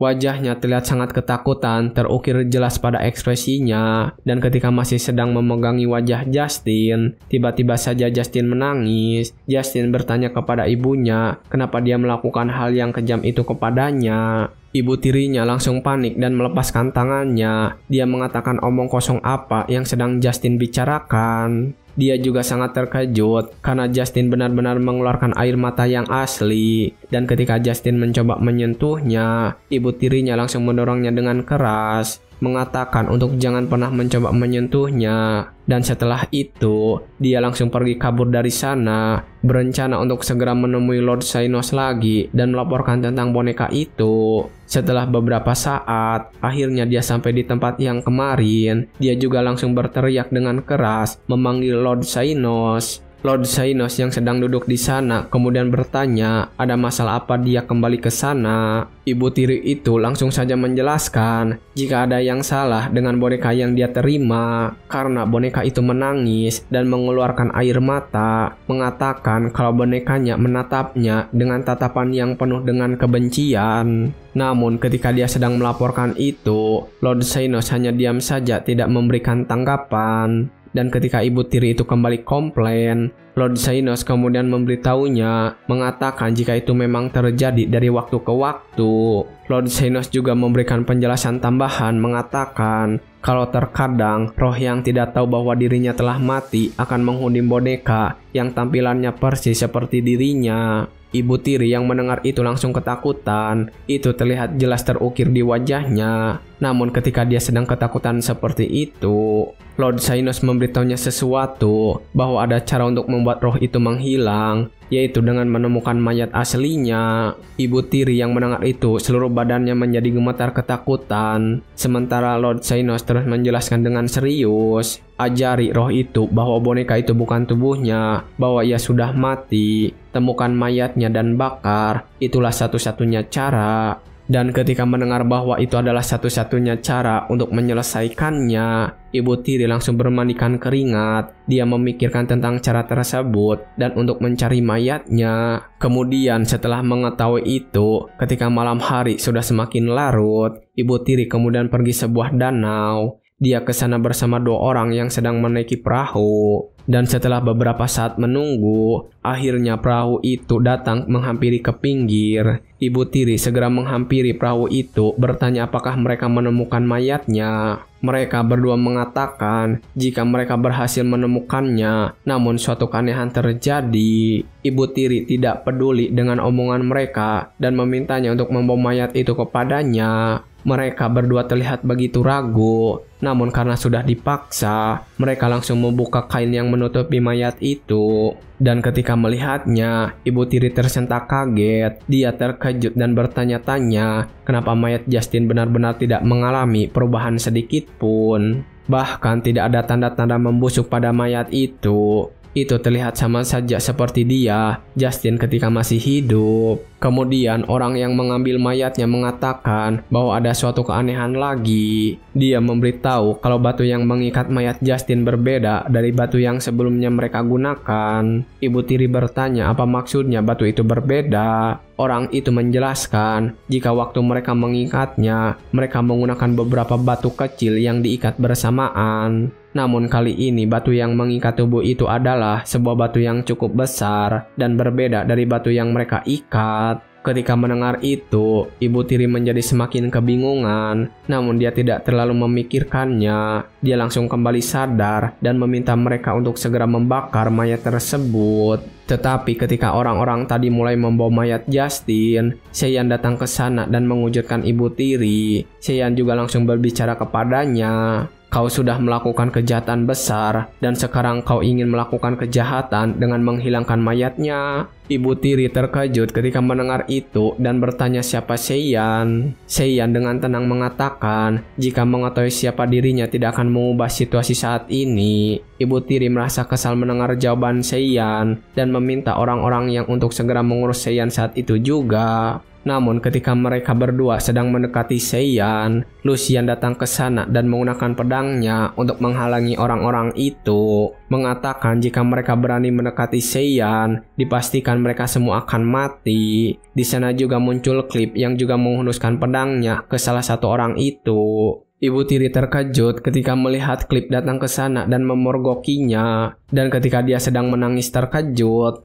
klip menatapnya dengan tatapan penuh kebencian dan lalu berbicara tentang kejahatan yang sudah dia lakukan. Bibi, tidak, aku tidak bisa memanggilmu begitu lagi. Bayangkan kau membunuh Justin yang begitu setia mengikutimu. Bagaimana mungkin kau membunuh anak itu? Dan ketika klip sedang mengurus kedua penjahat itu, ibu tiri tiba-tiba saja berteriak dengan keras mengatakan jika dia sangat membenci Justin. Ibu tiri juga kemudian menjelaskan alasan dibalik kebenciannya itu dan menceritakannya kepada mereka. Aku tidak tahan lihat dia selalu baik sama Justin. Aku benci sangat sampai mau mati. Aku membenci Debbie Lancome yang ingin memberikan segalanya kepada Justin. Dan aku benci Justin yang memonopoli cintanya. Sampai-sampai aku ingin membunuhnya. Dan putra kita, ketika aku memikirkan putraku tumbuh tanpa menerima kasih sayang seorang ayah, hatiku sakit sekali. Aku tak sanggup menanggungnya. Jika aku tak bisa memberinya kasih sayang seorang ayah, maka aku ingin setidaknya memberikannya melalui kon. Aku melakukannya demi anakku. Setelah menceritakan semuanya, dia menangis tanpa henti. Klip yang mendengarnya kemudian langsung membalas ucapan itu, mengatakan jika Konde Pilan lebih menyayangi Justin karena dia merasa bersalah kepada Justin yang telah kehilangan ibunya di usianya yang sangat muda. Mengatakan kalau biasanya orang yang tidak bisa memberikan kasih sayang kepada anaknya tidak akan membunuh anaknya begitu saja. Klip juga berkata kalau ibu tiri membunuh Justin hanya untuk memenuhi keinginan egoisnya saja. Dan setelah mengatakan semua itu, Klip langsung saja mengambil tangan ibu tiri, mengatakan untuk membayar semua tindakan kejahatannya. Namun ketika dia sedang melakukan itu, Cheyenne memintanya untuk menunggu sebentar. Setelahnya, Cheyenne tiba-tiba memanggil seseorang untuk keluar dari sana dan menunjukkan dirinya. Klip penasaran dengan siapa yang dipanggil oleh Cheyenne, dan dia terkejut ketika melihat ternyata orang yang dipanggil adalah Bellison, anak si ibu tiri. Ketika melihat anaknya ada di sana, ibu tiri langsung bergerak menghampirinya. Dia bertanya kenapa Bellison datang ke sana. Dengan tubuhnya yang gemetaran, Bellison kemudian memberitahu jika yang membunuh saudaranya adalah dirinya sendiri dan bukanlah ibunya. Ibunya terlihat semakin pucat, mengatakan apa yang dimaksud oleh Bellison, bertanya apakah dia mencoba untuk melindungi dirinya. Namun Bellison menolak pernyataan itu, mengatakan jika dia hanya tidak bisa menyembunyikan rasa bersalahnya lebih lama lagi. Mengatakan kalau waktu itu dia juga berada di sana. Bellison mengatakan kalau waktu itu dia melihat ibunya pergi pada tengah malam dan merasa ada sesuatu yang aneh. Jadi diam-diam Bellison mengikuti ibunya. Bellison mengakui jika malam itu dia melihat ibunya bersama beberapa orang melemparkan Justin ke dalam danau. Ketika ibunya dan orang-orang itu sudah pergi dari sana, Bellison mengatakan dia melihat Justin kembali merangkak keluar dari sungai itu dengan membawa sebuah pisau di tangannya. Dan ketika dia sedang terkejut melihat Justin yang kembali merangkak keluar dari sungai, Justin ternyata melihat kehadirannya dan memanggil Bellison. Justin waktu itu memanggilnya untuk meminta tolong. Justin mengatakan itu sambil menangis dan mengelurkan tangannya, juga terus memanggil Bellison. Namun ketika melihat Justin yang masih hidup, Bellison malah ketakutan untuk menyelamatkannya. Berpikir jika dia membantunya untuk selamat, ibunya akan berada dalam bahaya, dan tentu saja masa depannya juga akan terancam. Dan setelah memikirkan tentang masa depannya itu, Bellison segera mendekat lalu mengambil pisau yang digenggam oleh Justin dan menggunakan pisau itu untuk menusuk Justin. Setelahnya, Bellison mengambil batu besar dan mengikatnya kepada mayat Justin, lalu menenggelamkannya di danau itu. Bellison menangis sangat keras ketika dia menceritakan semua itu, mengatakan jika dialah yang telah membunuh saudaranya tersebut. Ibunya yang melihat anaknya menceritakan semua itu, segera memeluk anaknya mengatakan jika itu adalah kesalahan dirinya dan bukanlah kesalahan Bellison. Namun Bellison tetap saja mengatakan jika dialah yang sudah membunuh Justin, meskipun ibunya memintanya untuk menutup mulut. Dan karena anaknya terus menangis, mengakui semua kesalahannya, ibunya semakin kehilangan akal, mengatakan tidak penting siapa yang telah membunuh Justin, selama dia bisa menyingkirkan orang-orang yang ada di sini. Kebenarannya tidak akan pernah terungkap ke publik. Ibu tiri kemudian segera berteriak memanggil bantuan yang lain dan meminta mereka untuk segera mengurus Seiyan dan kelompoknya. Tetapi ketika dia memanggil mereka, ternyata yang datang ke sana adalah Pangeran Edith. Ibu tiri yang melihatnya terlihat sangat panik dan pucat. Dia tidak menyangka jika Pangeran Edith datang ke sana dan menyaksikan semua itu. Tatapannya terlihat sangat kosong. Namun Pangeran Edith tidak memberikan kesempatan untuk bicara lebih banyak. Dia langsung mengambil pedangnya dan meminta orang-orang pengawalnya untuk segera menangkap ibu dan anak itu. Mengatakan jika merencanakan pembunuhan ataupun membunuh seseorang, itu bisa dianggap sebagai kejahatan yang sangat serius. Setelah memerintahkan itu, pengawal yang ada di sana segera menangkap mereka berdua. Dan ketika penangkapan itu sedang terjadi, Seiyan hanya menatap mereka seperti biasa, mengatakan jika itu adalah akhir yang menyedihkan. Namun dia tidak bisa merasa simpati kepada mereka juga. Kemudian setelah penangkapan mereka, Seiyan bertanya kenapa Pangeran Edith bisa sampai di sana. Dengan polosnya, Pangeran menjawab jika dia hanya kebetulan lewat saja ke sana. Dan ketika Seiyan mempertanyakan pertanyaan itu, Pangeran Edith hanya mengatakan jika dia bilang begitu, maka memang begitulah kejadiannya. Dan ketika mereka sedang membicarakan hal itu, boneka Justin tiba-tiba muncul di belakang pepohonan. Dan ketika itu terjadi, Seiyan memanggil Clip, mengatakan jika dia membawanya ke sana karena harus menyelesaikan masalah boneka itu juga. Clip lalu bertanya apakah benar jiwa Justin memang tidak berada di dalam boneka itu. Seiyan mengatakan jika memang benar begitu adanya. Semua yang dikatakan oleh Lord Xenos kepada ibu tiri adalah sebuah kebohongan. Karena memang dari awal ketika Seiyan membuat boneka itu, dia sudah membuatnya agar menangis seperti yang sudah direncanakan. Itu semua hanyalah cara untuk menakut-nakuti ibu tiri. Ketika ibu tiri ketakutan, dia akan menunjukkan mayat Justin yang sebenarnya. Ketika boneka Justin itu hadir di sana, Clip kemudian berjalan mendekatinya dan berbicara kepada boneka Justin itu. Mengatakan jika biasanya Justin akan tersenyum kepadanya dengan senyuman yang hangat ketika mereka bertemu. Namun sekarang Justin tidak tersenyum, bahkan ketika Clip berada tepat di hadapannya. Clip kemudian memeluknya dengan erat sambil meneteskan air mata, mengatakan jika dia benar-benar menyesal jika saja dari awal dia lebih bijak dan menyadari semua konflik itu. Clip bisa mencegah kematian Justin saat itu juga. Namun ketika Clip memeluknya dan menceritakan semua itu, Justin tiba-tiba tersenyum dan memeluk Clip dengan erat juga. Justin kemudian mengucapkan terima kasih kepada Clip ketika dia memeluknya. Clip tersentak ketika Justin memeluknya dan mengucapkan itu. Dia semakin tidak bisa membendung air matanya. Dia memeluk Justin dengan sangat erat dan menangis dengan lebih keras. Dia meluapkan semua perasaan itu malam itu kepada orang yang dia sayang.